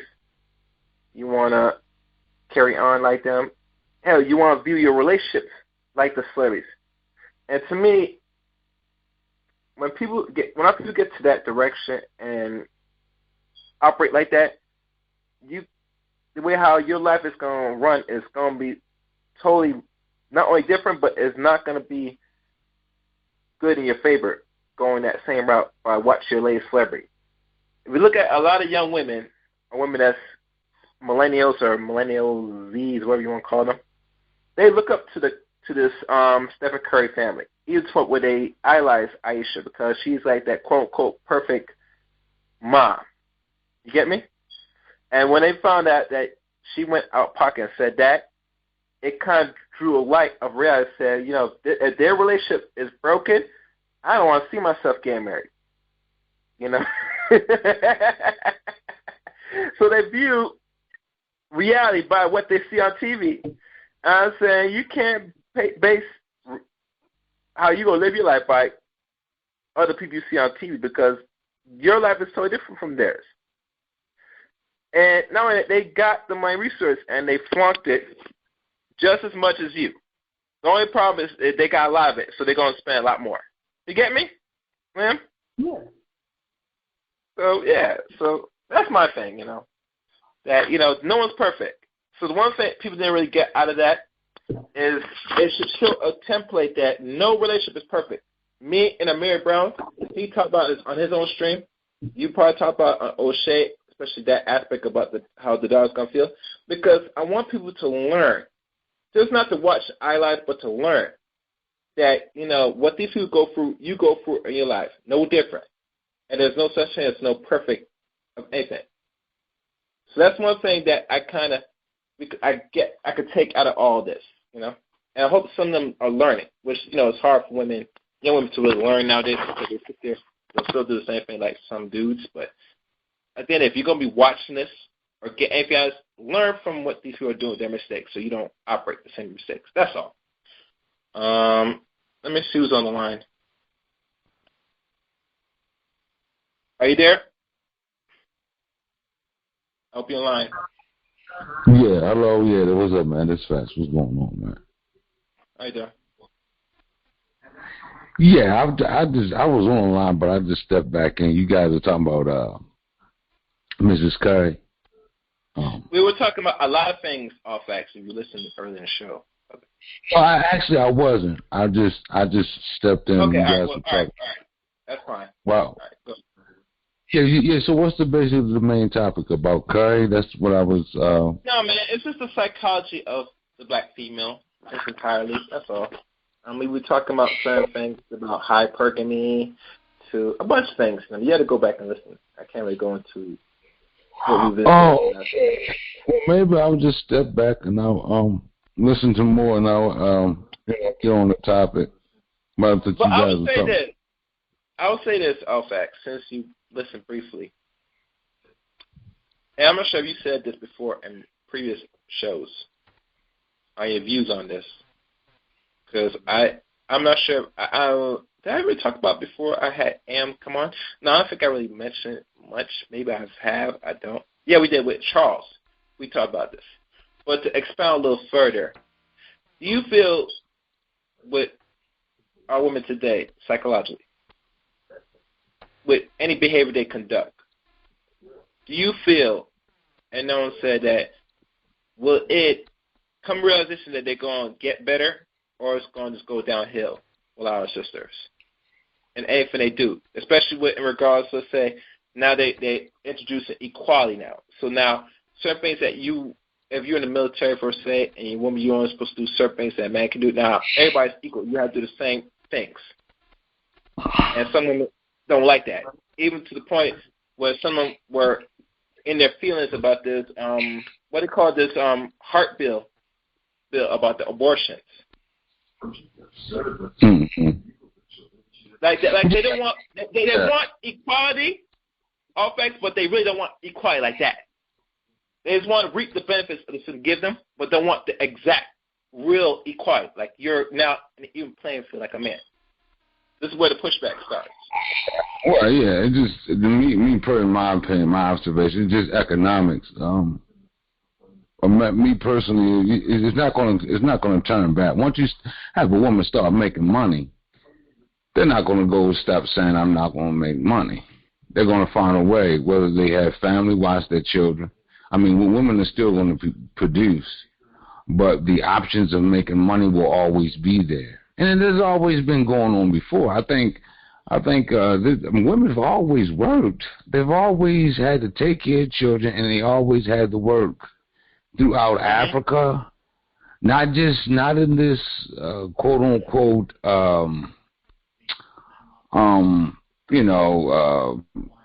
what's that Leave It to Beaver type shit. That's Hollywood. I mean, women has always had to work. Even if grandma had to watch their children, the women still had to go out and work in the fields. They had to put their hands to work and do other than just cooking, caring for the children. That is Hollywood. That's not how in historic history, that's how not women had to be. Just not. So I mean, and so I guess women says, well, hold up, I'm doing other things. A man just not going to treat me any old kind of way. My bottom line is, and I'll fall back, and I'll just try to make it nice, short, and sweet. Money empowers people. So women are always going to have that femininity to them. They're going to be feminine. They're going to have children. They're going to want to have sex with a man, but they're going to want to make money. And men, you're going to make money too. And I'm just saying it has to be a balance. I mean, you just got to accept it. I mean, don't be too less of a man if your woman's making money. Because, and this is where the empowerment comes in with women. If she's making money, she may not put up with the bull crap a man may put her through. She can get out and roll and have her own stuff. You know what I'm saying? If a woman's making money, man don't have to worry about alimony all the time. A man can say, hey, I don't have to pay her bills. She can pay her own bills. I can get joint custody. So there's benefits. Well, I'm just saying me. This is my observation. There's benefits when a woman is working. This is not all negative. Well, what about the benefits? Everyone always talk about there's all these negative parts of a woman not staying home and work. But what are the benefits? You never want to talk. And I'm just saying, if you want to give an argument, look at the pros and cons of any situation. And I think some men out here, they feel less of a man because he doesn't have that control over a woman. Well, hey, if I'm making all the money, I can go out, I can go get a chick on the side, and she's always going to be home because she has to stay home in that house with those kids. I can do what I can be free and loose as a man, spread my seed all across town. But as long as I bring home the money, she's going to be there. And then guess what? Times change. Men went to war. Sometimes women had to be forced into the work field because men were fighting each other on the battlefield, and she had to do certain things. So some people are going to say, well, it's the men's fault why women had to go do certain things. I don't know how people want to look at it. I mean, people look at life in different angles. The only thing I'm saying is, at the end of the day, us men, we still have to be manly men. We have to be masculine, and don't think just because a woman brings over the check that's going to, you're going to lose your masculinity. Me, I'm not going to lose my masculinity. I'm still going to be that man. Whether she can bring home more money than me, I'm still going to be that man.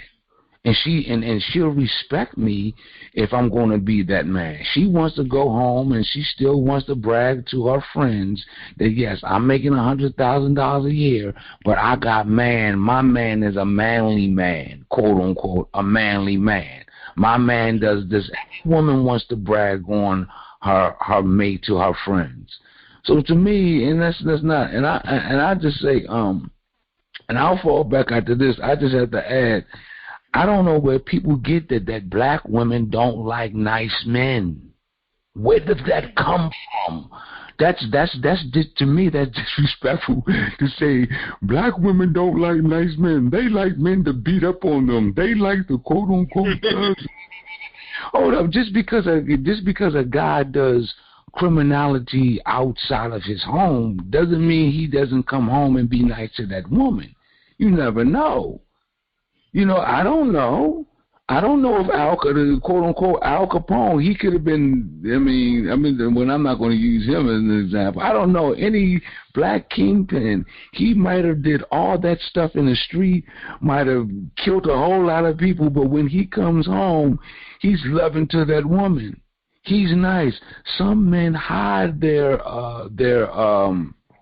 how would I put it, their improprieties to their women. Some women are surprised. Some women may know. She may say, you know what, I stand by that man no matter what he does because he takes care of home. So just to say, just because a man is aggressive to other men, and he's a quote-unquote, he has this image, that doesn't mean when he comes home he's not a man, he's not a loving father, or he doesn't treat her nice, or he doesn't think, a guy may go out and he may beat up a lot of men, but when he comes home, he doesn't beat up on his woman.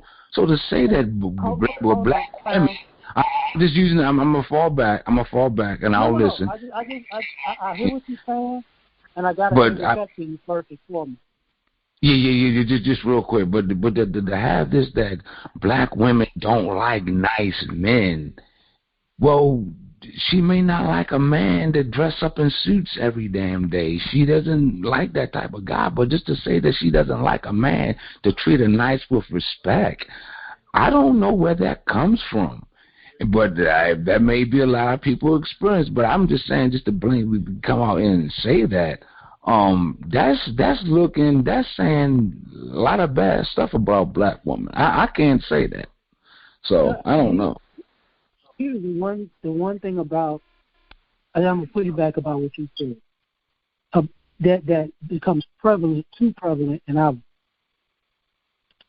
When somebody is considered nice, we figure out a way to say maybe they got some devilish qualities. But when somebody has actual devilish quality, you figure out a way to say maybe they're a good person at heart. And that's where part of the problem, the bulk of it lies. Because like you were talking about, if a guy is in the street being a criminal, he could still be a nice person. Well, you can't necessarily be a criminal and a nice person. You can. So the problem with that is that the ideology is I could be a murderer and a drug dealer, but when I go home, I'm nice to a woman, so that makes me a nice person. But if I'm a nice person in society, I could come home and be a devil to a woman, but that's just a theory that's up in the air. And that's where we as a people have a problem, because we paint negative people as positive and positive people as negative, and then when we leave the negative people with the people who view them as positive, and they do negative stuff to them, then you blame the positive people. Yeah, I agree. Right, and I understand, and like I said, I understand what you're saying. You're right, but this is the fact of the matter is we're human beings, and all of us. Let me speak to myself. I have negative things about me, and I have positive things about me. I'm not all good, and I'm damn sure not all bad. Right. That's just a fact. That is so when we know, and then I move that from myself, and I look out in the world, I'll say a minister. Every minister, a minister says he is without. A minister will tell you he's not Jesus Christ. He sinned. He has some bad things. He doesn't do everything perfect. So none of us, some ministers in the limelight, he treats his congregation, well, he may abuse his wife behind closed doors because the congregation doesn't know how he lives with his wife. His wife is not going to come. The first lady of the church is not going to come and says, well, we got into the argument and he shoved me, because she wanted to protect his image. What I'm saying is, just to say that if a man, like for instance, I can't even expect. I like Obama, okay? Obama, when you read Michelle Obama's book, I want to use a black person now. Their marriage went through certain things. Everyone says, everyone on the outside look and say, Obama was a great guy. Obama didn't do nothing bad in his life. His marriage was perfect. They was on the verge of divorce. Their relationship got stressful. So what I'm trying to just say is that it's a word. Everybody's not all bad. And I'm just saying that I'm just going to put on a blanket statement. I did go to the extreme because I think that's what people are picturing, that a black woman, they like the thug. And that's the only reason why I use that example. And because I'm just going off the top of the head, man. I'm really not putting too much on it. I'm just saying is I can't say that black women just like the bad quote-unquote guy. They like the criminal because the criminal has the macho this. They don't like the Mr. Nice guy. They don't like guys bringing them roses. They don't like guys rubbing their feet and things of that nature, or being a carry home guy. I can't say that. I can't say that. I know you can't say that, but I'm not even saying. What I'm saying is not actually that to a degree. It's part of what you just said. We have this thing where, when you're talking about a minister, what is the guy? What is it Barnabas or Barnabas? The one that was crucified next to Jesus, that was the murderer. Barnabas, yeah, but the one that he let go, yeah. But how? Even when you were talking about the minister, that's what we do. Like we make excuses for Barnabas, and then we say, that Jesus, he might have choked a puppy when he was 12. I don't know. I can't trust him, but Barnabas, he's a good guy. I mean, he killed a motherfucker, but and this spills over to when men date women, because women look at men as in that same type of ideology where this is where the "you're too nice" comes from. If somebody's they're nice, they're too nice, I don't trust. But if you got a little bit of edge to you, then somewhere's got to be a glimmer of good. And it's like, we taking this don't judge a book by its cover when it's negative, but be skeptical of the book when it looks positive. Right. And let me just like the Italians or the mob or they dress up in suits, they do their street part, but a lot of those, they say that they're good fathers, they're good family men. Do you understand what I'm saying? They do their dirt in the street. And they think about what you just said. They're businessmen. They do their crime, but when they come home, you can't deny that they're not good fathers. Now, of course, I'm not even talking about the criminality. I'm just trying to separate. And people say, well, you can't separate. Well, we all have different titles. Some people are a father, they're a brother, they're a cousin. They may be a manager at their jobs. We all have multiple titles. And what I'm saying is titles. You can't say that.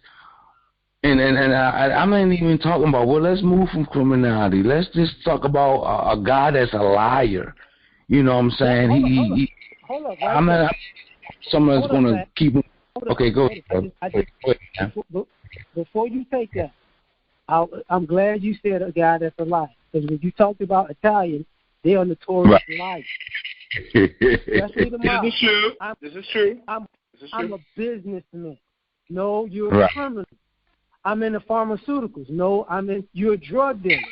I'm in the construction. No, you're into murdering people and putting bodies in sight. See, but then they tell you, but I'm a good father.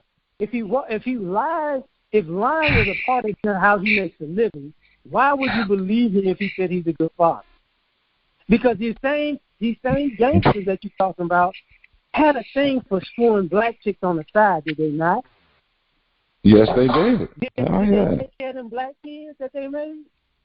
No, they didn't. So, but they're good fathers. Those same people had got killed or went to jail, and they weren't there for their kids. Were they considered deadbeats? Because they told everybody that they were good fathers. I'm not, like my grandparents used to say, that's what your mouth says. Right. Just because they said something doesn't mean I got to believe it, because we all can say that most criminals in general are complete liars. So that's all I was like when you said that part. That's what made me think of it. So I'm done with this. I'm done. I'm sorry to interrupt you when you said it. But that's like I said. If I cheat on my wife, she can't say. If me and my wife get into it, we get a divorce. She can't say I'm not a good father to my children. She say that. She can't say, well, if me and I get into it, right? And whatever it is, she can't say that I'm not a good father to my children, because my children may not even be oblivious of my cheating. They remember my children would say, I love my father despite of my father cheating on you. I still love my father. You can't take that. Right. But they're also going to come to you and ask you, why did you do it? Well, I didn't say, well, man, your mother went through things and I do these things, but child, I still love you and I'll take care of you, and they still going to do that. But then you got a woman that say, well, your father did this, he ain't no good. And I was always taught that despite of anything, especially when you go through a divorce, the other parent never, excluding physical violence, the other parent never degrades the other parent in front of the children. You never do that. You never have a man say, your mother ain't shit, your mother ain't this, your mother ain't this, because you're trying. Even though you may say that, the children's going to say, I still love my mother. You don't do that. You don't downgrade another parent in front of them children, excluding if the father or there's physical abuse. If a man is beating his woman in front of the kids, then when the kids are seeing how bad the dad is. You see what I'm saying? So like I say again, sometimes we have to separate titles. Just because I cheated on my wife doesn't mean I'm not a good father to my children. No, but the problem with separating things like that is that's still a unit. It's just like being on the basketball team. Just because I cheated and helped the other team doesn't mean I'm not a good team. well, you're not trustworthy anymore either. Well, but I'm stuck with you because we're on the same team. Right. But then again, who's perfect? Like, you don't have to. That's the thing about life in general. Life ain't perfect, and people don't have to be perfect. But don't put yourself in a predicament where you are expecting forgiveness for things that other people didn't do to you. You get what I'm saying? So because you don't get to control how people respond to what you do. You only get to control what you do. So right, you're talking about the women. Right, because you're not the receiver. Right. Huh? Right, because you're not the receiver of it. Somebody else is receiving. Right. I got it. Mm-hmm. And that becomes problematic because, like, and everybody does this same thing when you were talking about the, barring abuse, you shouldn't talk bad about the other parent. But that was mostly from you speaking about a mother, not talking bad about a mother. But it's pretty much normal practice for mothers to talk bad about fathers regardless. It shouldn't do that. It goes both ways, though. Shouldn't be doesn't mean like we're talking about an ideal versus what's actually happening. Right, but Right. But we should try to eliminate it. I know that it happens, but we should try to then you're never going to eliminate it, but you also try to knock it to a minimum. I'm just saying, regardless of that, you don't talk bad about you trying to corrupt the children to hate your mother or your father, or their mother or their father, because they don't have nothing to do with that. If me and my wife going through something, and whatever it is has something to do, that's between them. But you don't drag your children into it, and you don't try to brainwash your children to hate another parent. That's just me personally. Now, I understand what you're saying. People still do it, but we should try to eliminate that, And that's what I always talk. Regardless, I'm just speaking about me. I will never, ever sit down and tell my children or what have you. I don't care what they do about me, but I'm not going to say, oh, your mother this or your mother that or your mother this or your mother that. No. I let them learn that on their own. Because if they don't like that mother, let the children find out about that on their own. Let them come and tell me, well, I don't understand why she does this, or I don't understand because Dad does this or this, or I saw Dad doing this, and that's something that the children and the parent or the other parent should get involved in. I'm just saying I wouldn't do it, and that's some evil stuff to try to get a child to hate their parent. That's just my opinion. I wouldn't do this shit. I wouldn't do it because that's some evil stuff, man.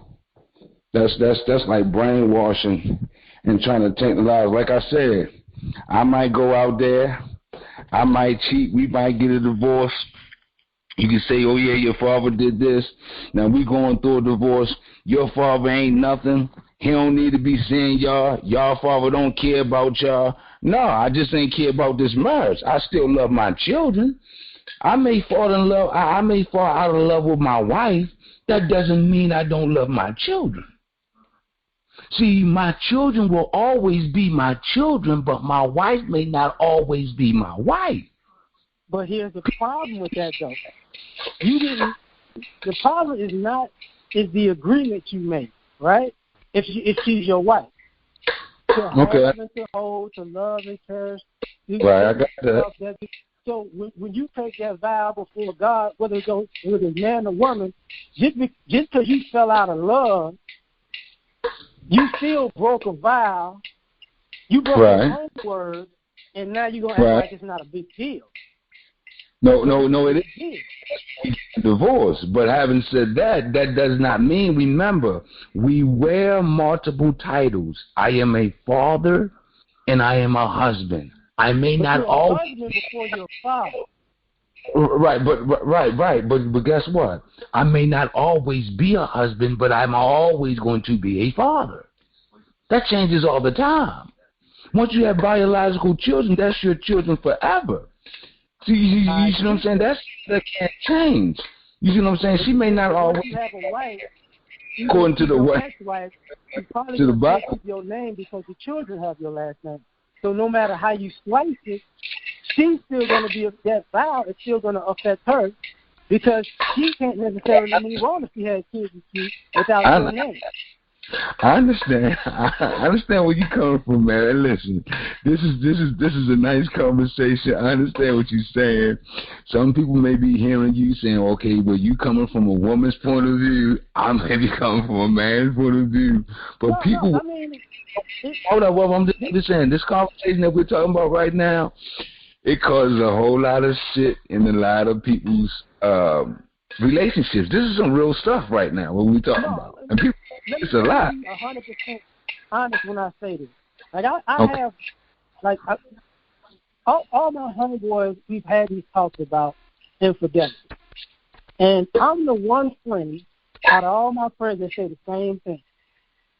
If you cheat, I don't want to hear your story about you being heartbroken if you catch her cheating. Right. So, that's the one thing that if you're a cheater and you get cheated on, I believe shut up. Right. If you're willing to cheat and leave and you get cheated on and left, shut up. That's the part about, if you're going to play the game, understand you can't turn around, even as a man, you can't turn around and say, but I'm a man, I'm supposed to cheat. But as a woman, you're not supposed to cheat. And you wrong. No. Right. You make this situation, you got to lay in it. Right. So, well, I'm being honest about me. Well, I did cut you off, but I just got to say, I'm being honest about me. Let me talk about me and somebody else. In my younger days, a woman, in my younger days and stuff, a woman, cheated on me. We was going out and stuff like that. She cheated on me, right? I was upset. My homeboy said this, hey, let me ask you a question. Did you cheat? And he just stuck me right there. And then I had to say, well, hold up. I did cheat on that woman. I did do something beside her back. And then that kind of made me stop going nuts and going crazy. I was heartbroken, mad as I don't know what. Believe it or not, I'm going to tell on myself, crying like I don't know what. Couldn't believe it because it shocked me that she would actually do something like that. But my homeboy said, let me ask you one question. Have you ever cheated? And it just stuck me right there. And it kind of helped me say, well, shit, I'm not no better. You see what I'm saying? Because that can go off. And then some people on the line say, well, men and women are different. Men, we're dogs. We're visual. So we might go out there and we might do a thing. But her as a woman, she's supposed to stay home with them kids and she can get pregnant and she can be then. She better not do that. No, man. It's about cheating. You know what I mean? That's where some people have double standards in our society. But yeah, like I said, I mean, this is a tough subject, and I have to say to each his own on that. But yeah, I don't know. The only thing I'm just saying, sometimes we wear different titles. And all of us wear different titles, and sometimes in certain titles we're good at. We stay on point, and then some titles we're not as good at. We're all faulty. But I totally agree with you. I totally agree with you on that. I totally agree with you. But basically I'm gonna say, and I'm gonna fall back for a minute, because I'm gonna eat something. I'm gonna fall back for a minute. But I'm just saying, man, women they go out here and make that money. Men, don't get so mad. Try to You may have it a benefit. Still be your man. Still be who you are. And don't, just because she got some money, hey, you may not have to pay a dinner. She may say, you know what? Hey, you may not have to pay for my gas. You know what I mean? There may be a way that where you can have more savings in your account. She can bring up something for the table. But, man, you still lay it down in the bedroom. You still a macho man, things of that nature. So, But that's basically all right. I'm running my mouth a little bit too much, but I'm gonna fall back and wait to hear the next topic. That's it. And thanks. Right. It's been nice talking to you. Thanks. All right. Let me open it. All right. Let me open the line. This is he, Brother G. Yeah. What's up, Gary? Almost. Let me open one more other line. All right. Who's this? Is that Big J? Yeah. Oh, it's Brother G, man. All right, so go ahead, Brother G. You have anything you want to add to this conversation? I'm not going to add. Somewhat bring something to your guest. I think he said he was into the study of the mind, I guess relationships, aka psychology. A little bit. Yes. Okay. So I'm not going to be the devil's advocate in this, but I think sometimes we have a tendency to be harshly and judgmental when people do speak the truth. And then when they speak the truth, people don't accept it. Then they want them to somewhat take back what they said. And I think this young lady was just trying to be forward while she was on this other young lady's couch, Jada Pinkett. And I understand this public. But this one I'm going to make a statement in. Does anybody know who Steph Curry's mom is? Sonia Curry?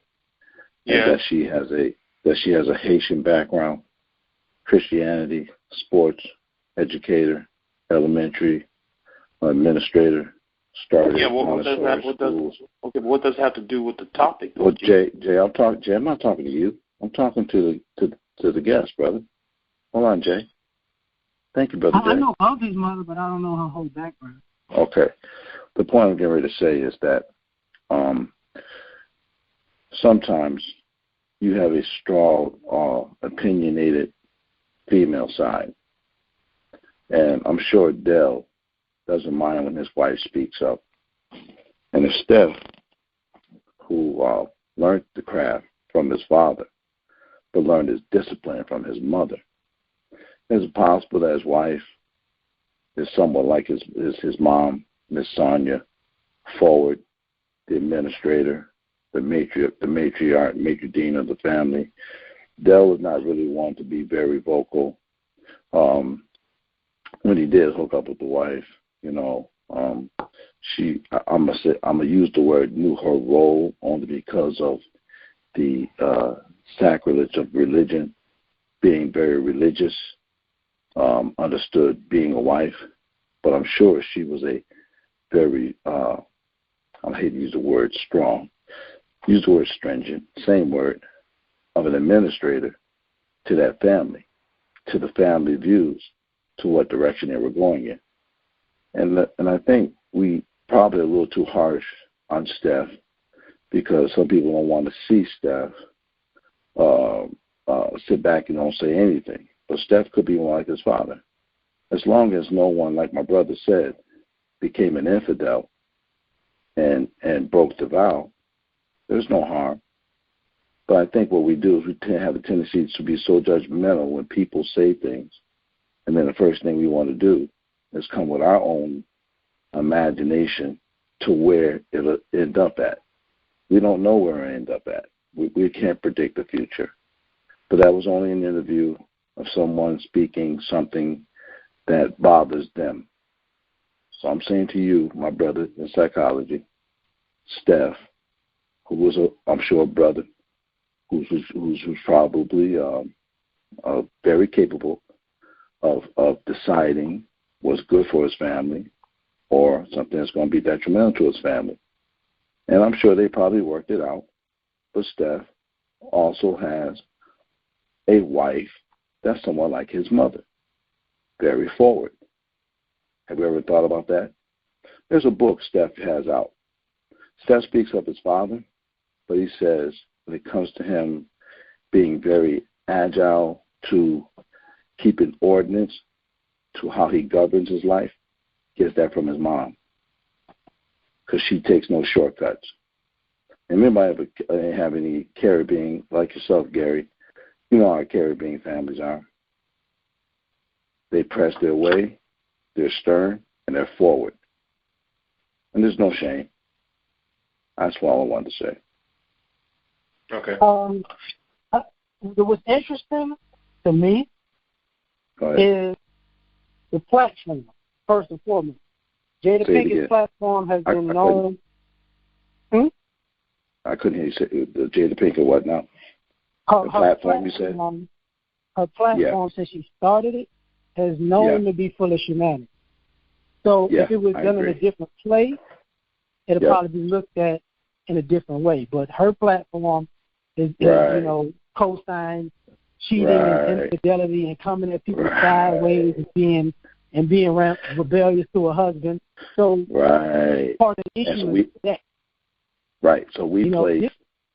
I didn't mean to cut you off, brother, but we place Steph's wife in that category because she's on that platform.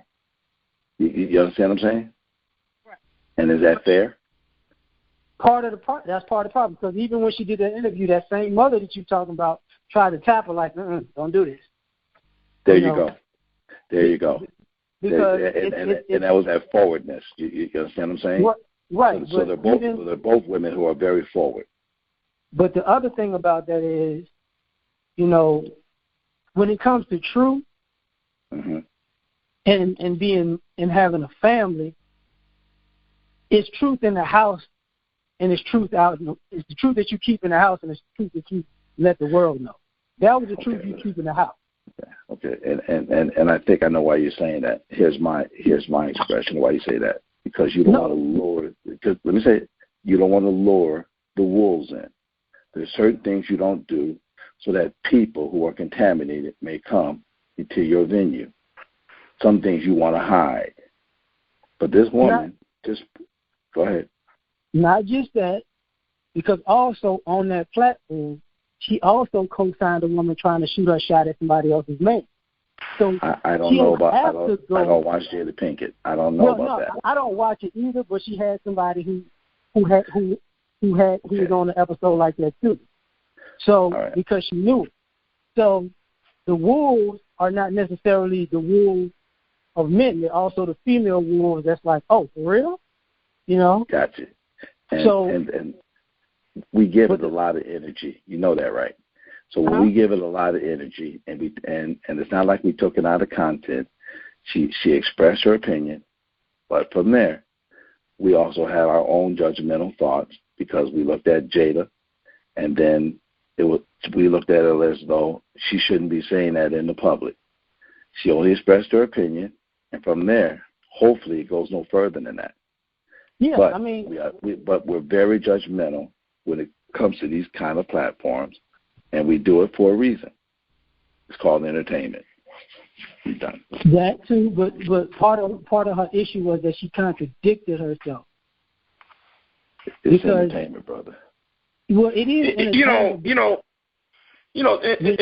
the problem is people only look at it from. Go ahead. I'm sorry. Go ahead.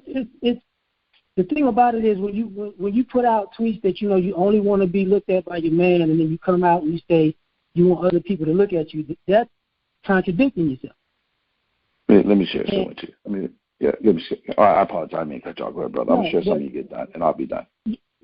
Yeah, but the other thing is even when it comes to men in that position, I think a lot of people don't realize men in that lifestyle, like.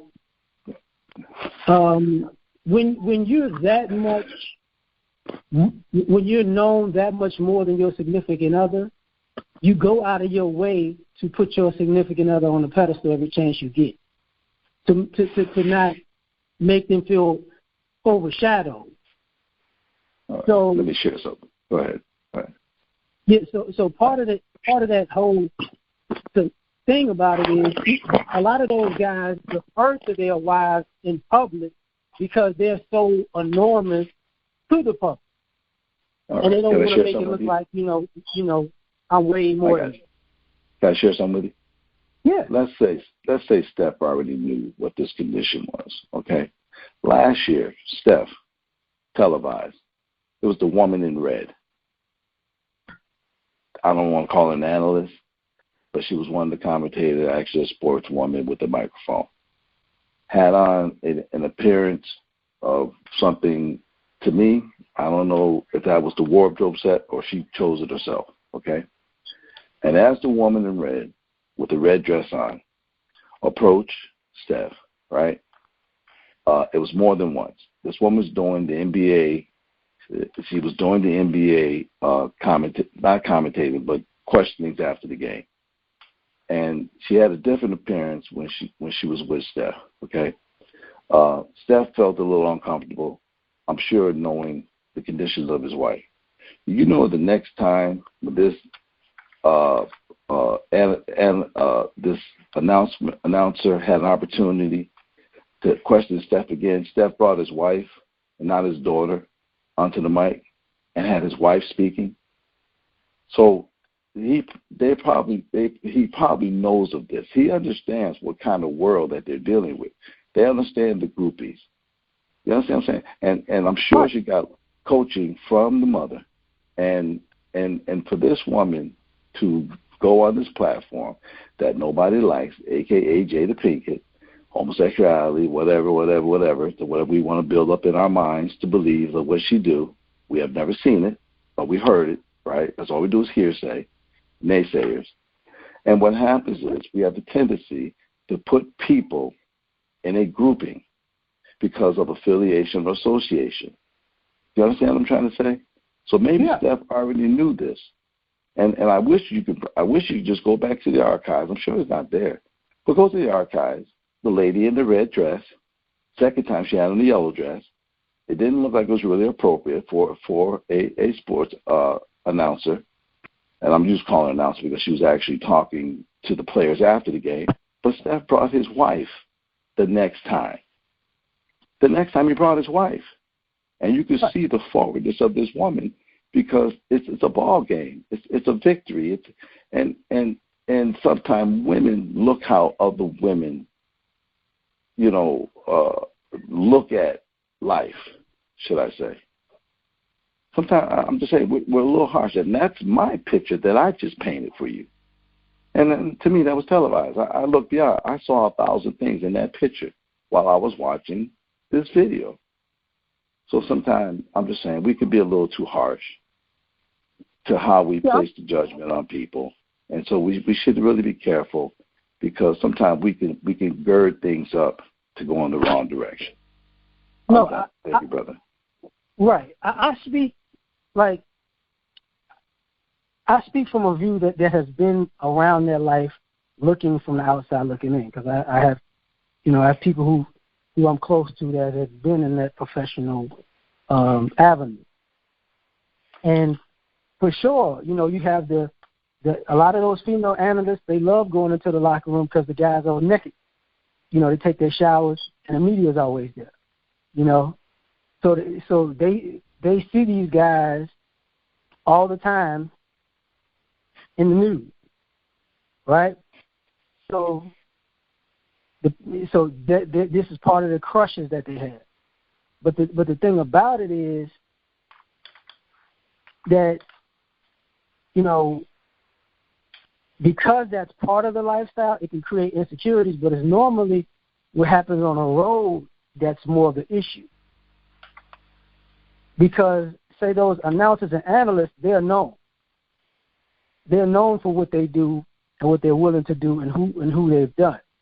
But it's those road cities and teams that are normally the problem.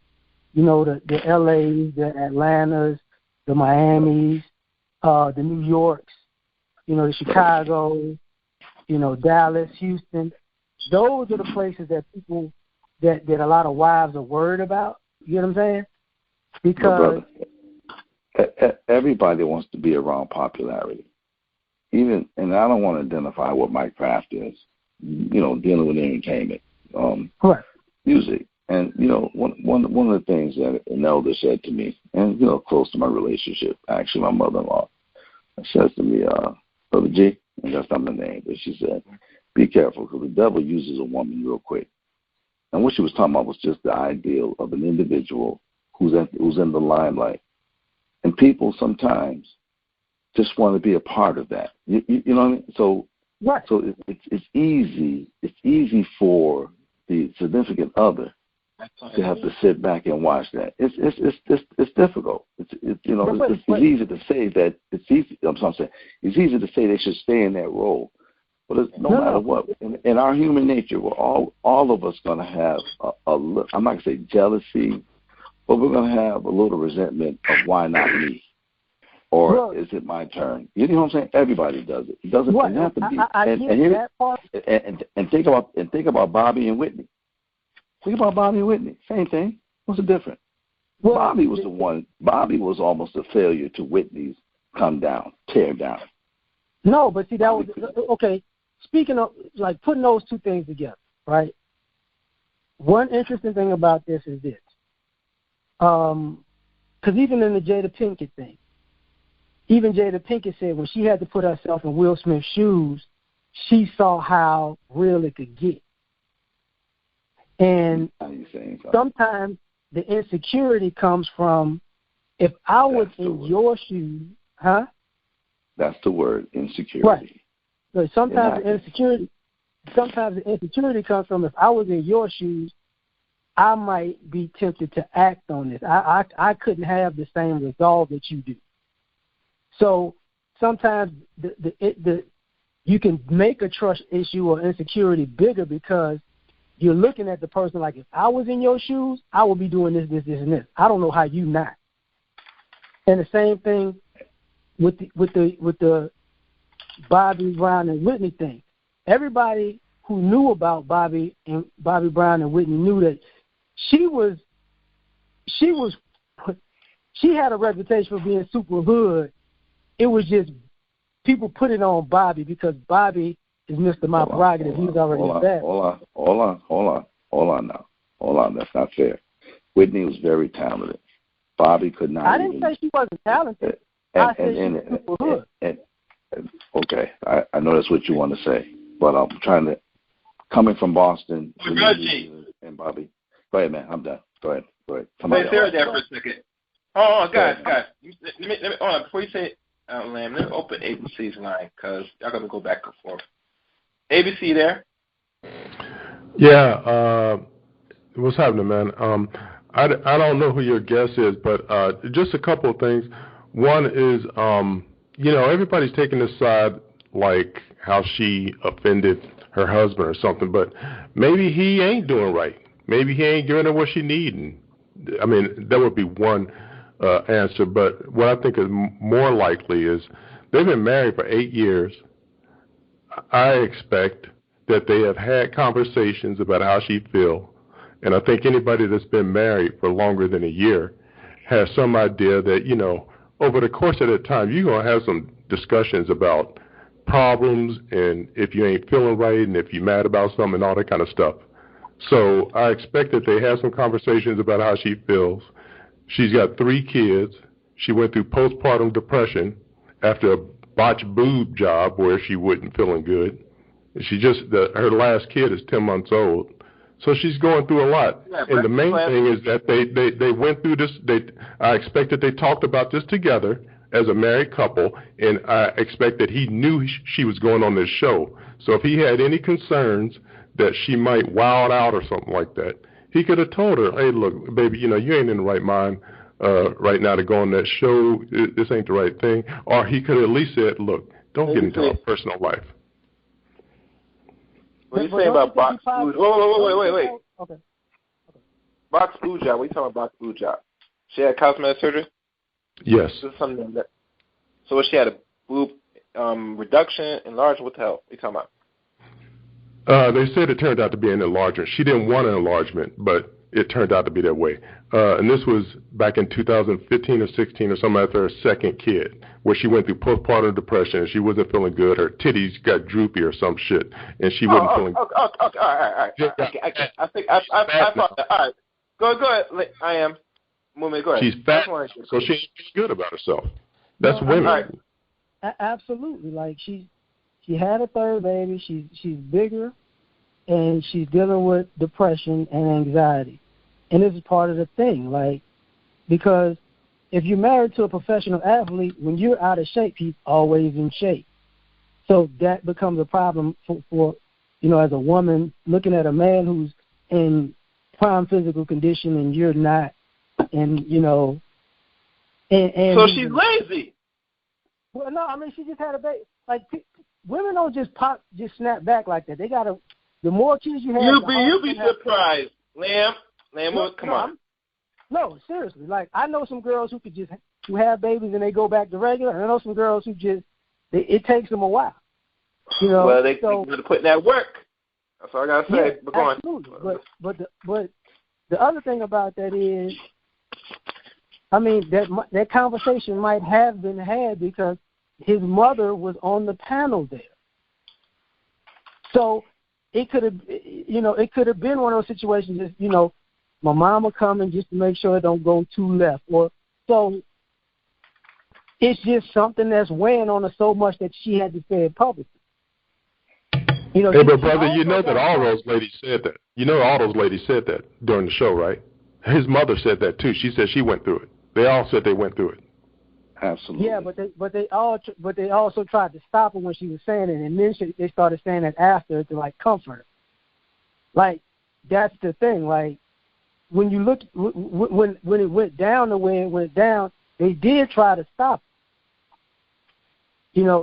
That's part of the whole thing about that situation is even the women didn't want to necessarily go down that rabbit hole.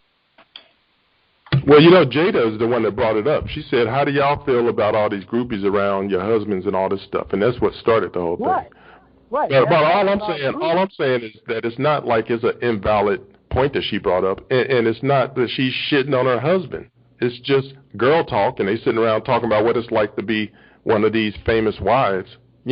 I think a lot of guys are making it about Stephen Curry and like she shitted on him. It's like y'all ain't even looking at what she going through. And I think the reason for most of y'all is because ain't none of y'all married and ain't none of y'all got a girlfriend, so you ain't really thinking about her point of view. Well, the thing oh my God! Hold on! I got to step in this. I'm sorry, I got to step in this. I feel you. I got to say this and shut up for a second.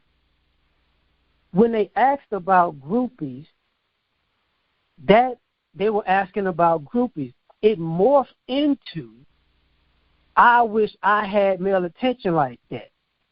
That's not about groupies anymore. That's why they tried to stop her. She's a grown woman. They're all grown women. They talked about a topic. She took it somewhere that they weren't even trying to take. That's like, unfortunately, and I hate to say this, and I said this before when I was on with O'Shea when we talked about this. Sometimes we act like women aren't grown adults and they don't do things that's out of pocket but they know better. She knew that was dead wrong. Everybody else knew that was dead wrong. It's not Steph's fault. It's not Steph's mama's fault. Jada Pinkett's a bad platform to do that. But it's not Jada Pinkett's fault. The same way she went off and talked about the NBA being rigged when they lost, she went left then and she went left this time. That's what it's about. So what's up with Steph? What's up with Steph that he don't try to, curb her on that? Like, look, you keep going off. You screwing me up. You screwing our family up. Stop talking so much. Why don't he do that? Is he a man? Maybe he ain't stepping up and doing what he need to do, man. Stop. Okay. How you know he's not really stepping in saying something? How you know that? I'm addressing what the guest just said. No, you don't know that. No, you don't know the other side. I don't know that, but you don't know either. You don't know either, so don't nobody. Don't nobody know. Oh, let me stop. Yes. Let me do this. Hold on. Let me address something. Lamb, I want to chill for a second.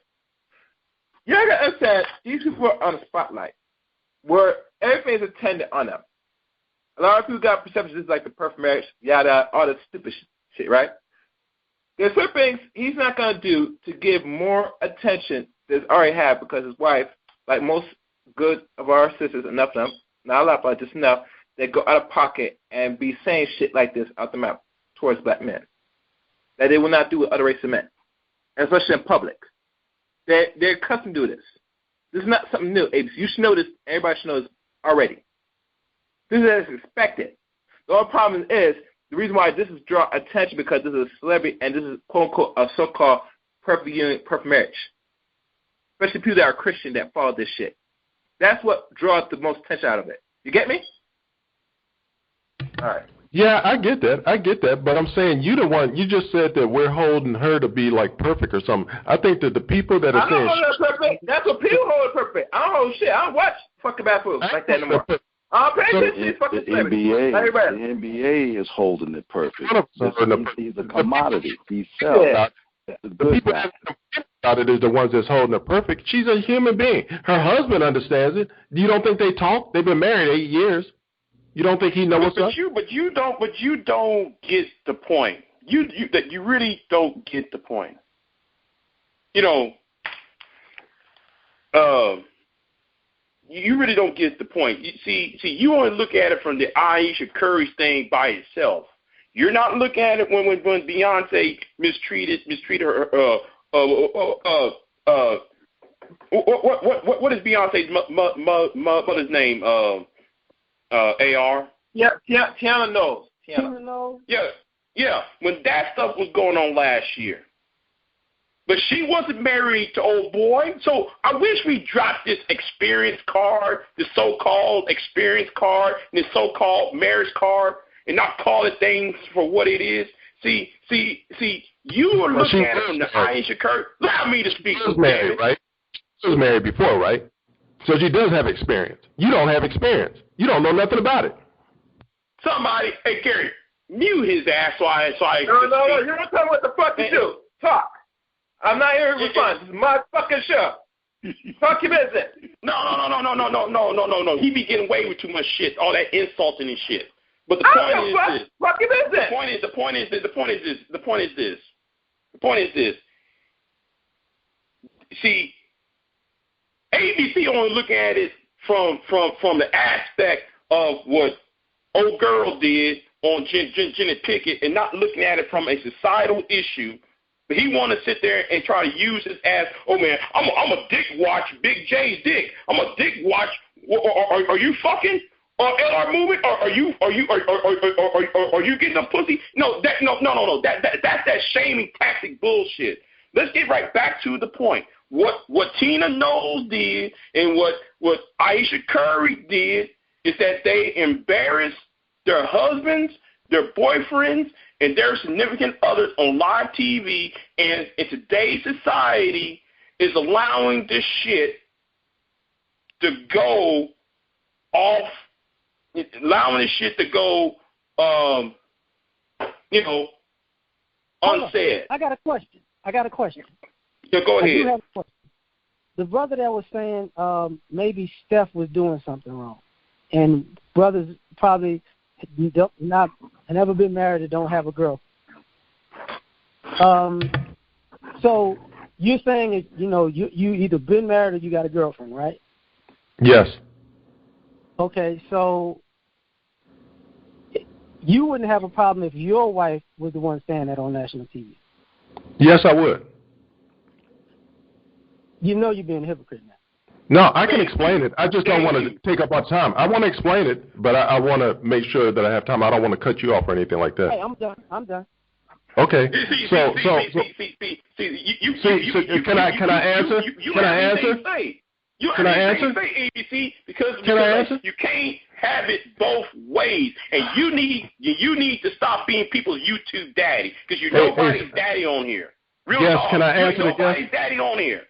Can I answer the guest? Hey, sir, Mr. Guest, can I answer you? So yes, absolutely, I would have a problem with it. But the reason I would have a problem with it is because I understand what's going on in my home, and if my wife was going through depression or something like this, I would, number one, be spending all my time trying to address that with her. But number two, she wouldn't be going on national TV about it. Now, these people are celebrities already, so they're in a whole other category and all this stuff. But still, you've been married for 8 years. I know if my wife has depression. And if she has depression, I don't want her going on TV. I ain't even saying it's necessarily going to be something about me or something, but she's got depression. Why would I, she's liable to go on there and just come off looking all crazy and, spilling all kind of stuff. Even if she's just like, I don't feel good about myself and I don't know, all this kind of stuff. Then it's like, damn, ABC's wife is all messed up. And you've been married for 8 years. You got 3 kids. They don't know each other. This is what I'm saying. Y'all are like totally ignoring that. Wait a minute. Didn't you just say, hold on, LR, I got this, because I know you LR movement. I got this. First of all, you just sit there and stated that you said that we don't know what's in their marriage, but yet you turn around and still try to talk about their 8 years of marriage as if though you know what's going on. Please take a stand somewhere because you're talking on both ends out your neck. I'm saying that this is a conversation. If you want to address what she's going through, what he's going through, how she embarrassed him, all this stuff, then it would be best if you're coming from a perspective where you are married or you at least have been in a long-term relationship with a woman so that you can approach it from that area where you understand about the ups and downs, and she's going through not feeling good, and she's got 3 kids, and her body ain't right, and she's fat now, and she ain't feeling good about herself. But if you ain't never had a girlfriend, especially if you ain't never been married, then you don't know nothing about that. So why are we even listening to you? That's what I'm saying. And why are we listening to a man, supposed to be a married man, who do not respect his own marriage, but looking at other women's your yoga pants and titty meat and everything else? You don't even respect your own marriage. So how in the fuck can you sit there and come to me? How the fuck can you sit there and talk about anything else? Well, you do not respect your own marriage. You bald-headed 60-year-old Dallas, Texas piece of shit. Now here is another thing. See, I wasn't trying to make it personal. I was trying to stay on this topic. I was trying to stay on topic. No. Here is another thing. But the LR movement. So we're gonna sit there and talk about the topic is the psychology of how I hate to use black female, but I like to use female instead. But black female act, right? Now. We're going to sit there and talk about this Pookie and Ray Ray shit because I know me and you talked about it. Everybody makes videos about this shit and bored as fuck. But somebody in the chat room really pissed me off by saying, though, it is okay for us to support the hood guys because they are ours, and women said that they're trying to find positive in negative situations. We hear women saying that, and this is not the first time I hear that. But yet at the same time, we got people like Robert Griffin III being called the cornball, being called a lame, being called all these certain names because, so number one, he's either with somebody else that's not them, or number two, he's probably somebody that does not have the same vernacular or verbiage as those quote unquote, I'm using quote unquote Pookie and Ray Ray stereotypes. What say you, LR? He wasn't that good. He wasn't that good in the NFL. He is lame. He's a cornball. No, I'm talking to LR movement. And I want LR Mark to answer the question. Here's the thing about the quote unquote Pookie and Ray Ray, and both sides go overboard with it. And I'll start with the men. The reason the men go overboard with it because the men act like Pookie and Ray Ray actually can get all the women. When all of the women don't really rock with Pookie and Ray Ray like that. Because the smarter ones understand that the other side of that coin, which is the women's problem.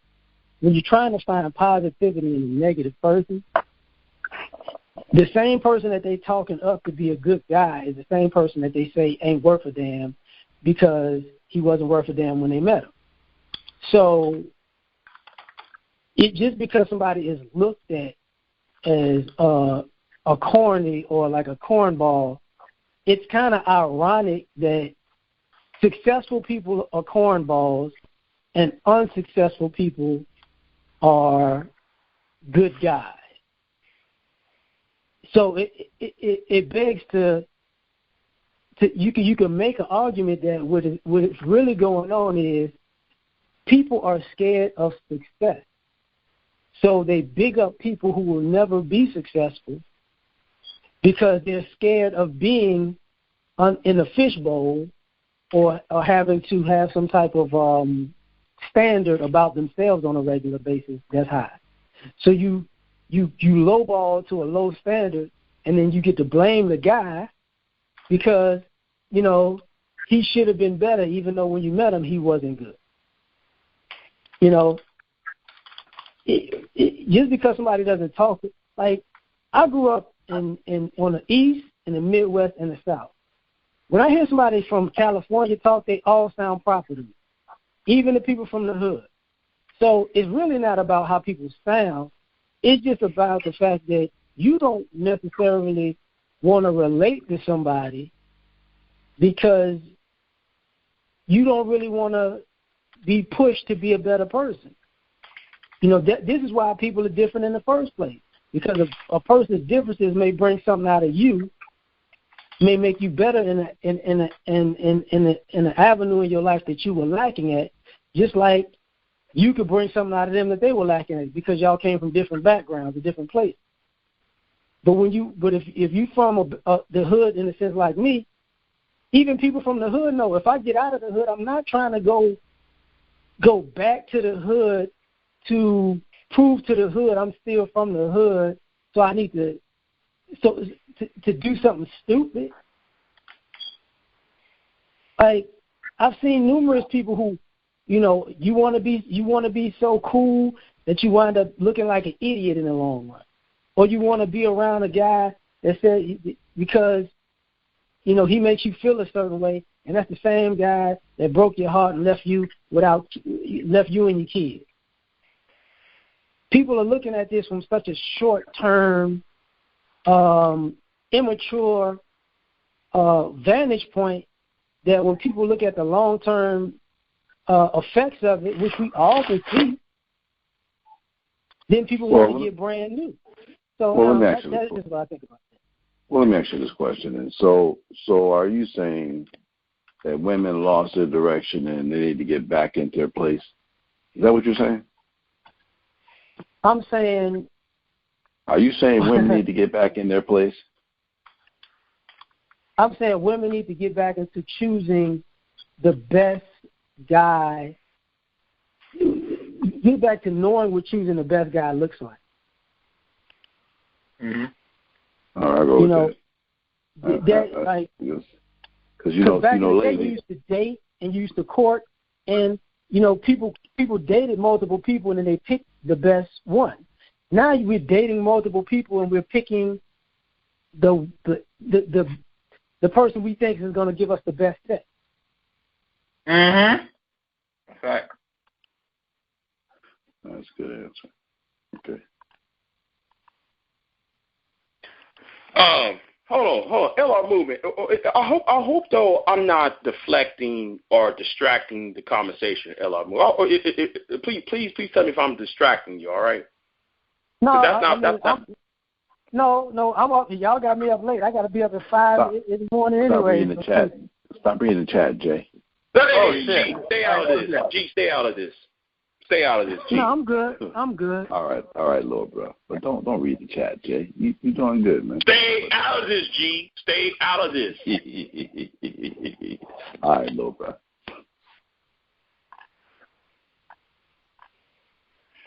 Gary, but you added some lines. Somebody's calling Jay. I'm middle of something. I'll take the line for a second. Give me a second. Oh yeah, I see. I'll show it. All that. All right. Let me open one of them. No.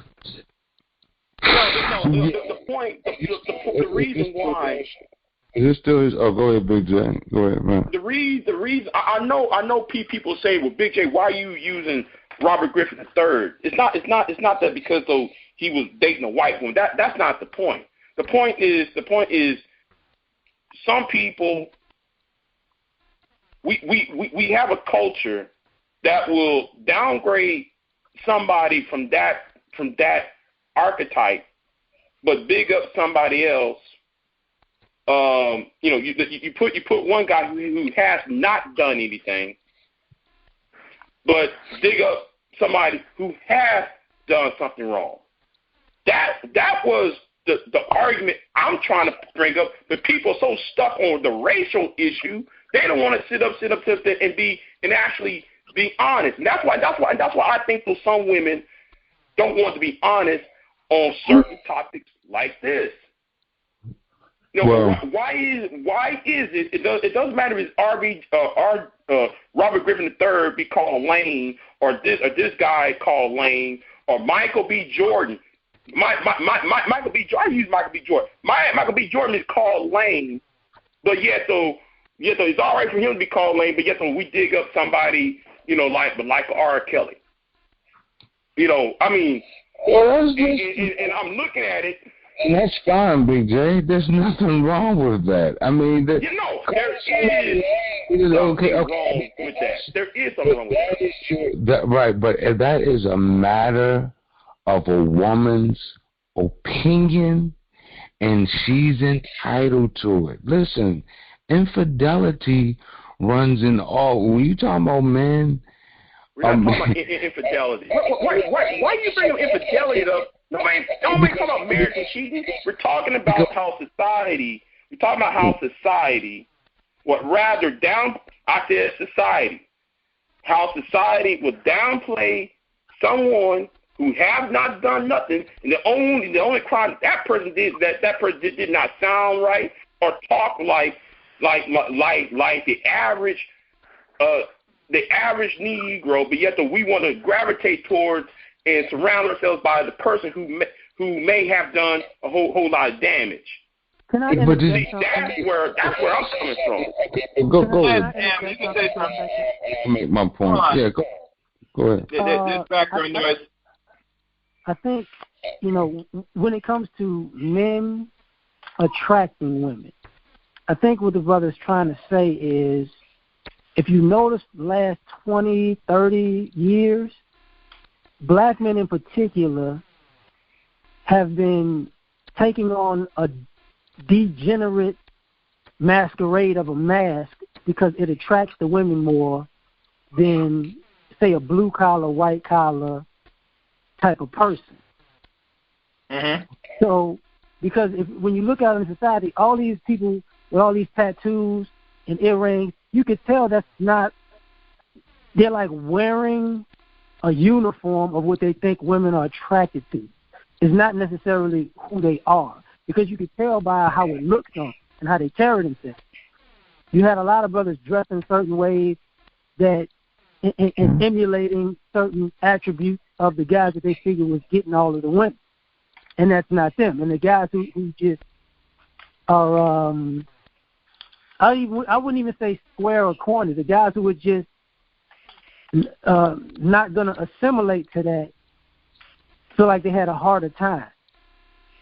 Okay. It's the same thing I clown about now. All these guys grew out these beards because girls like beards all of a sudden. But because it's an easy way to get a girl's attention, what happens to the guys who don't want to grow out a beard? Okay, but see, this to me, this is the most funniest conversation. I'm hearing grown men talk about the women. You guys are looking on the outside appearance, and that's what I brought up, infidelity. I'm hearing the way the man dresses, his etiquette. I'm hearing all this. No matter what, if a man who never wears a suit or dresses up, he may never cheat on his woman. A man who lives in a corporate world will cheat on his wife. You have a lot of these men, these so-called Poopy and Ray Ray that y'all talking about, they don't even get married, right? So they're not even in the statistics. Hold on. Yeah, sure. Up your line. Go ahead. Off that. Yeah. Okay. Yeah, real quick. So Pookie and Ray Ray, who don't get married, who quote-unquote baby daddies, or however y'all want to rule the Pookie and Ray Ray, they're not in the divorce and the marriage statistics. But the people who are not Pookie and Ray Ray, they get married, they get divorced, they cheat on their wives, then guess what? They have good etiquette. They don't dress up in tennis shoes and sweatsuits and all this. What I'm trying to say, you got to start looking at the person. You keep on, people are looking at, hold up. Listen to what I'm saying. My point is, when you're talking about men, regardless of their etiquette, regardless of the way they dress, some men are going to cheat on their women. Some men are going to beat the shit out of their women. Some men are not going to treat their women right or with respect. Some men are still going to have struggles in their relationships. And I have to take a saying with my sister Jackie Brown that used to call the show. You guys are talking about domestic issues between men and women. That is really a personal issue. Like, if I could get with all black male engineers, right, and we're all black male engineers, and when we're in our meeting, we're talking about engineering stuff. As soon as I take those 10 men and we start talking about how us black engineers should treat women, everybody's going to go and say, no, I don't treat my women like this, I don't treat my women like that. But if we stay with what we have in common about engineering and building infrastructures, we have a cohesiveness. But when we talk about how we should treat our women, or what type of women we should like, or what type of it's going to be, because it comes real personal. Every marriage is not the same. Everyone's so what I'm saying is the issue with the bottom line is what I'm saying is, when you talk about this, I think you guys are really picking on the petty stuff. You're not really looking at how that man treats women behind closed doors. Wait a minute. Wait. Petty, hold on. Hello, Big J. Let my guest speak. That was good. Let me interject this part of it into what you're saying. And I'm going to start with the factual part. Like, half of American marriages end in divorce. Okay? 80% of those marriages are initiated by the women. So the majority of those are not due to, at this point, they're not due to infidelity or abuse. It's just irreconcilable difference. So it's just, I don't like you no more. So the point that you're making about people getting abused and used, that's an argument that is not that may have been relevant in the past, but not in the present. Well, as far as Pookie and Ray Ray, let's not act like the people who we consider Pookie and Ray Ray have this great reputation of being good to women. They actually have a reputation of being womanizers, irresponsible, immature, and users and losers. So this idea that because he don't wear a suit, he's a good guy, that is the complete antithesis to what the Pookie and Ray Ray stereotype is. It's a slick-talking BS artist who can talk a chick out of her panties and maybe get some money out of her, but it's not some stand-up dude. Okay, but let me say something about what the first thing you said about the 80% irreconcilable distance. When a couple, and I'm just speaking in general, because I'm just listen. If put it like this, let me speak about me, because everybody always want to talk about everybody else. Let me just use me as an example. If I'm married, and if I have irreconcilable differences with my wife, and she filed for a divorce, guess what I'm doing? I'm probably doing. Now, let's say if I don't cheat, I'm not spending enough time with her. I'm cussing her out. We're arguing all the time. She thinks I treat her like shit, and I'm not Pookie and Ray Ray. Okay? So my bottom line is, everyone wants to look at the differences between Pookie and Ray Ray and this quote-unquote just great black man. When I'm talking about when Pookie and Ray Ray and this quote-unquote black man divorces or they get out of a relationship, it's basically over the same shit. It's basically over the same. Hold on, watch. Because it comes down to the interaction between that man and that woman. Everyone wants to say Pookie and Ray Ray mistreats women, and or it's different than the non-Pookie and Ray Ray. It's different than the whatever you want to call this other guy, right? But this other guy got some Pookie and Ray Ray shit in him, but he dresses it up like it's not. It's all a fucking game, because at the end result, look, watch this. What they have in common, the relationship does not work. The relationship ends. The end result is, I will use infidelity. The end result is they have to pay child support. The end result is they promise a woman that they will be with them forever. The end result is it's lying in a relationship. So y'all can go ahead and say, hold on. But what you're going to do, the difference is, Pookie goes back and forth to jail. Pookie's doing illegal stuff. The other guy, he has a great career. He's not doing all of the illegal stuff. The other guy, he has a college degree. Pookie and Ray, he never graduated, but we're talking about the relationships. The end result is still the same. You're talking about the exterior. I'm talking about the end result. It's the same, brother. I'm glad you said that.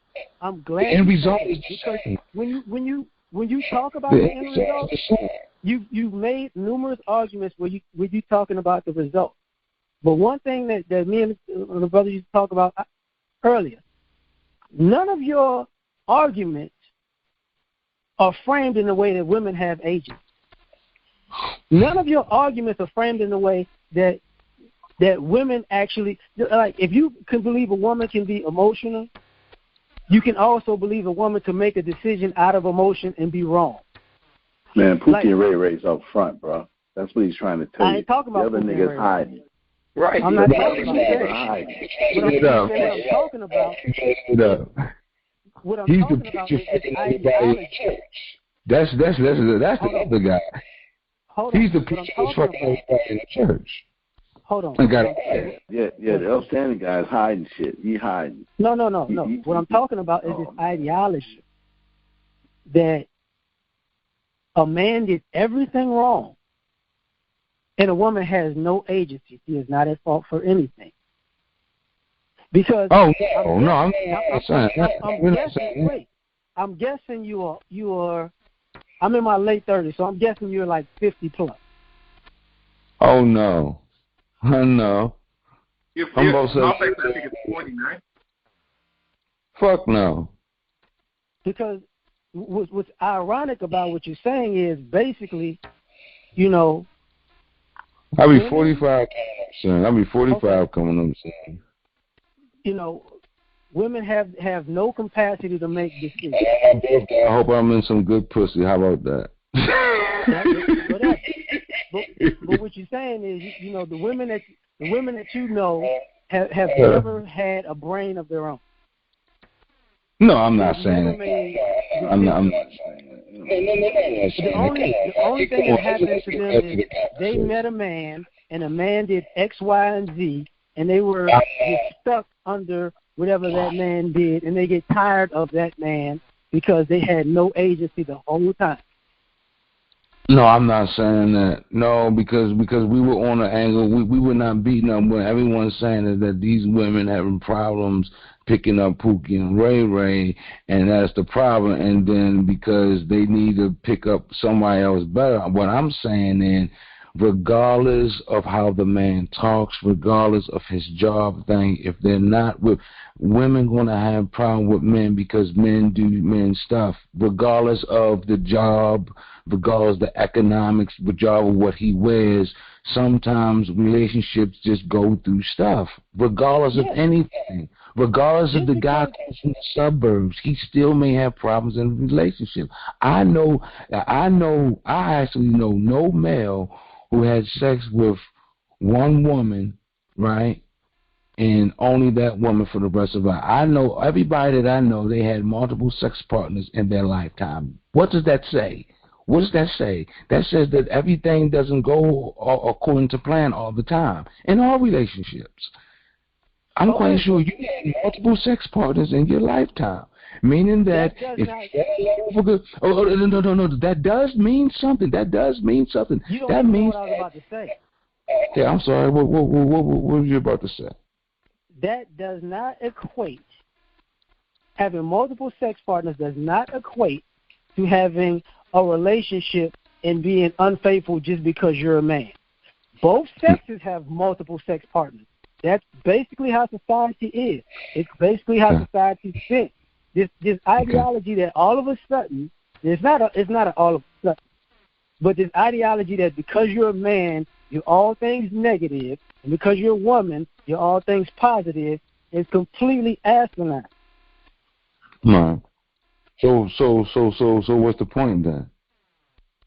The point is what we talked about earlier, as far as even the psychology of women, even what's going on with boys being raised. This ideology that every boy who grows to be a man has a gang of negative qualities But every girl who's groomed to be a woman has this gang of positive qualities. So anything that happens in life is at the fault of the man, and it's at that was the show was about.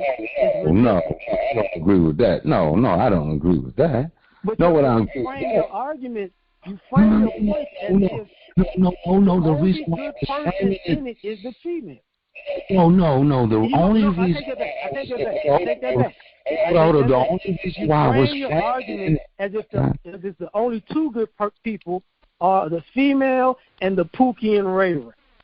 No, I never said that because I didn't say you said it. I said you put your point in that. The reason why I may have framed my argument because once again I came in late, so I don't know the title, so I do apologize. But the only thing that I was hearing is that women pick Pookie and Ray Ray, and they get in this. Women are at fault because they pick Pookie and Ray Ray, and that is the problem with women. That's the only reason why I was coming. And I wasn't trying to defend Pookie and Ray Ray. I was just saying, hold up. It really doesn't matter about the Pookie and Ray Ray. I'm just saying all relationships suffer. Because I think people are trying to beat up on these quote-unquote some guys who and I may say, some people may say, well, listen to this conversation. Y'all hating on Pookie and Ray Ray because they getting all the girls. Don't get mad at them. You see what I'm saying? But no, I'm not. I was just coming from that angle because I jumped in the middle of a conversation. First of all, I thought y'all was talking about Curry's wife, but then that's the only reason why I came from that angle. Oh, no.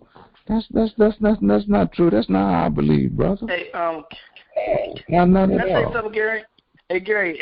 Look, here's the point. And we tend to paint the picture of the guy who's trying to do the right things. Do we paint him as the bad guy? Okay, now within that painting that picture of the bad guy, those same women who's sleeping with Pookie and Ray Ray, if that's how you're going to frame it, that's the same women who's sleeping with the guy with the suit and tie on. Because they know that he's married, he knows that he's married, but she chooses to still sleep with him. See, so her cycle is just endless. She does it constantly. So not all. So yes, she's with the guy who's on the edge and supposed to be the bad guy or the macho guy or the so-called dumbass alpha male. So the point is that they sleep with both types of men. Those men, of course, get caught because they're married and they get checked by their wives, etc. So that happens. That does happen. But again, I think the problem is that we keep forgetting that the same women who are sleeping with the Pookie and Ray Ray, they end up sleeping with that guy eventually that they're going to reject as a youngster. They rejected him, but later in life they see him. They down to give him some pussy. So that happens all the time. You see. So hold on. So my point is that's where I'm coming from with that is the fact that we tend to paint a picture that way because it negates your argument that responsibility is always the responsibility is taken off of her and it's put on him. Yes, he has responsibilities too, but I think this is what we'll be doing. This is how the game is played, in that regard. And that's where I'm coming from with this whole thing. I'm not going to paint the picture of brothers who want to do the right thing as the bad officer because a lot of brothers who are married, most black men are married to black women, period. Okay? And a lot of them dudes are primarily good dudes because most of them are still married.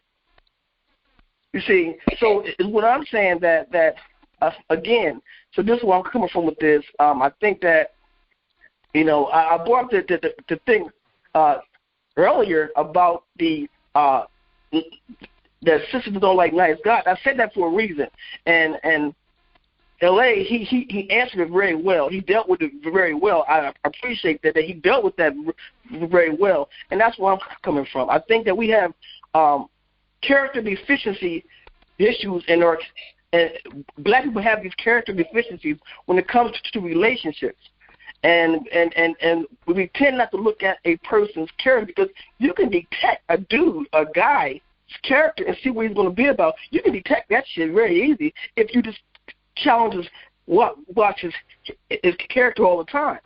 Just kind of watch his character. You talking to him, you don't know, can't recognize his character. See, and the point is what he was talking about earlier, when it's a nice guy, his character is even looked even more because they can't believe that he's even trying to be a judgment towards them. So they check his character even more because they say, this is funny to me. Why is he so nice? But again, the dudes who are not acting that way, they don't even check his character. They just dating, go out with him, lay with him, etc. so they always paint the picture of that guy as being the lame or what the character. I mean, Michael B. Jordan's the lame. Or you kidding me? But, no, they say that because he's dating. No, they say. Hold on, let me say this. They say that because he can date any woman that he wants. That's why they say he's a lame. He don't have to date them. That's the problem. Do you think every woman wants to be with a guy for the rest of their life? Do you think every woman thinks that? Say it again. Do you think every woman thinks of long-term relationship? Do I think every woman? Some women. You asked me a question. I want to answer it. I'm gonna say something. Some women think like men. They don't want long-term. Okay, then what's your point then? Women just don't think like men. Okay, and there's nothing wrong with that. There's nothing wrong with that. There's nothing wrong with not wanting to be long-term relations. Hold on 1 second, but that's not what women say, Brother G. That's not what they're saying. Oh, let me hear what they're saying, brother. Go ahead. No, what they're saying to you, what they're saying, they want to be in long-term relationships. Now, unless somebody's bullshitting us, they don't say that. They say they want to be in long-term relationships.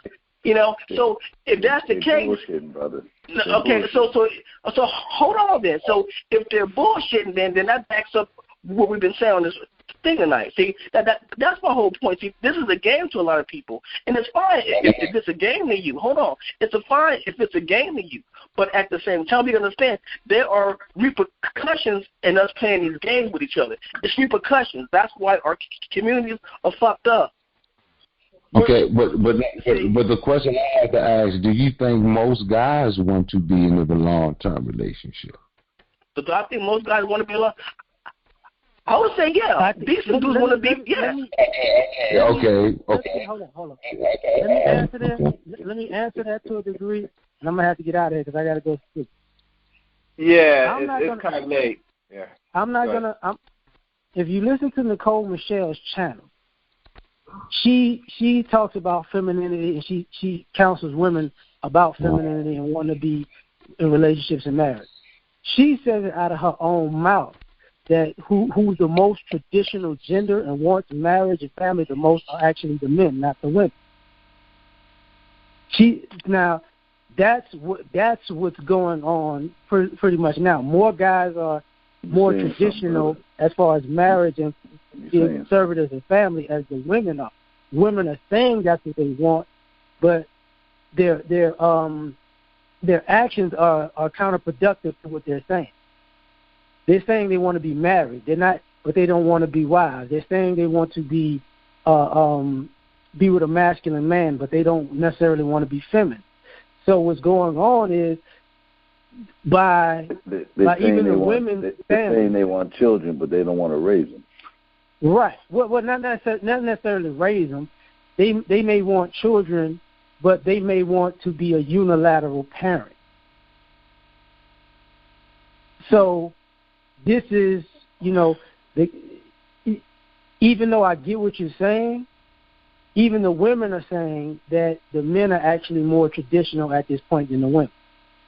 And part of even the women blame feminist ideology because they were indoctrinated into thinking that, they could be mother and father, they could do anything a man could do.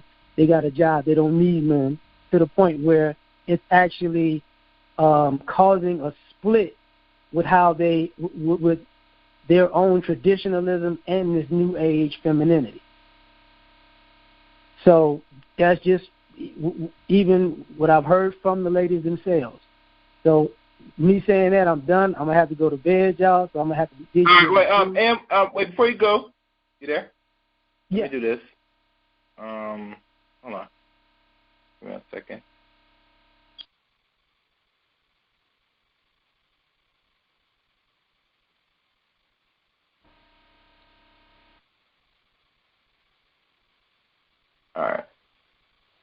You there, Em?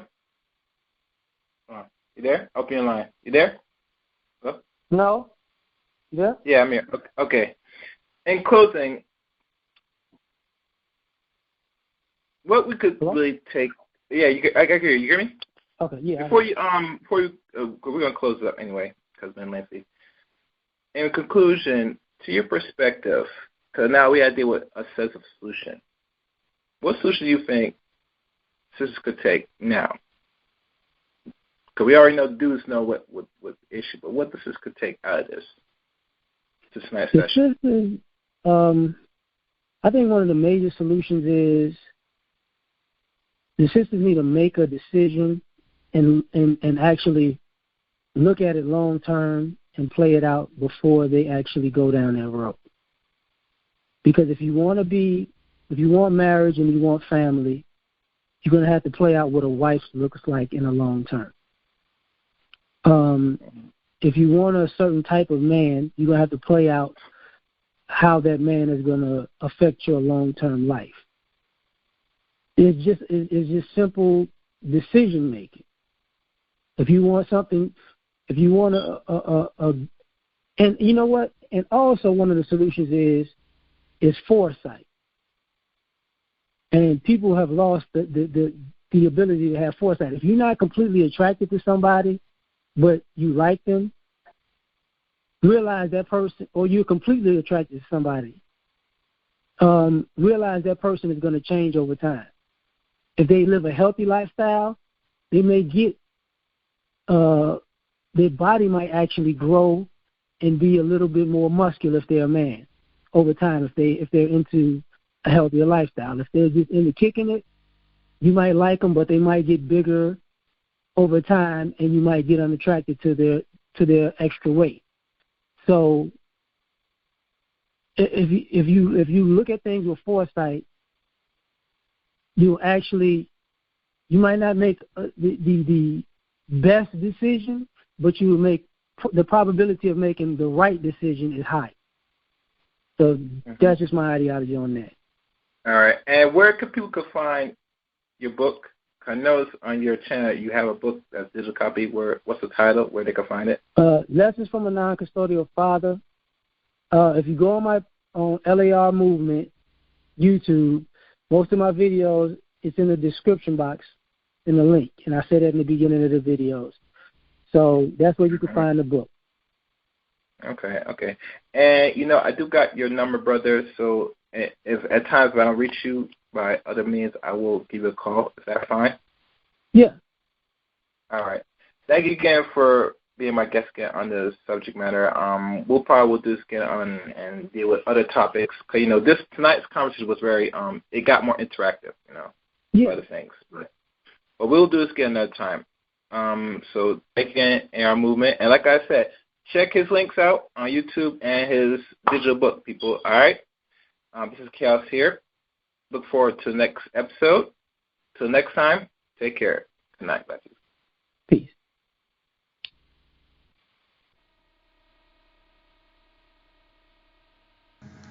Comment, subscribe, and like the video. And this is another edition of Chaos Reign. I hope you enjoyed the stream. Look forward for the next video. Until next time, take care. Thank you.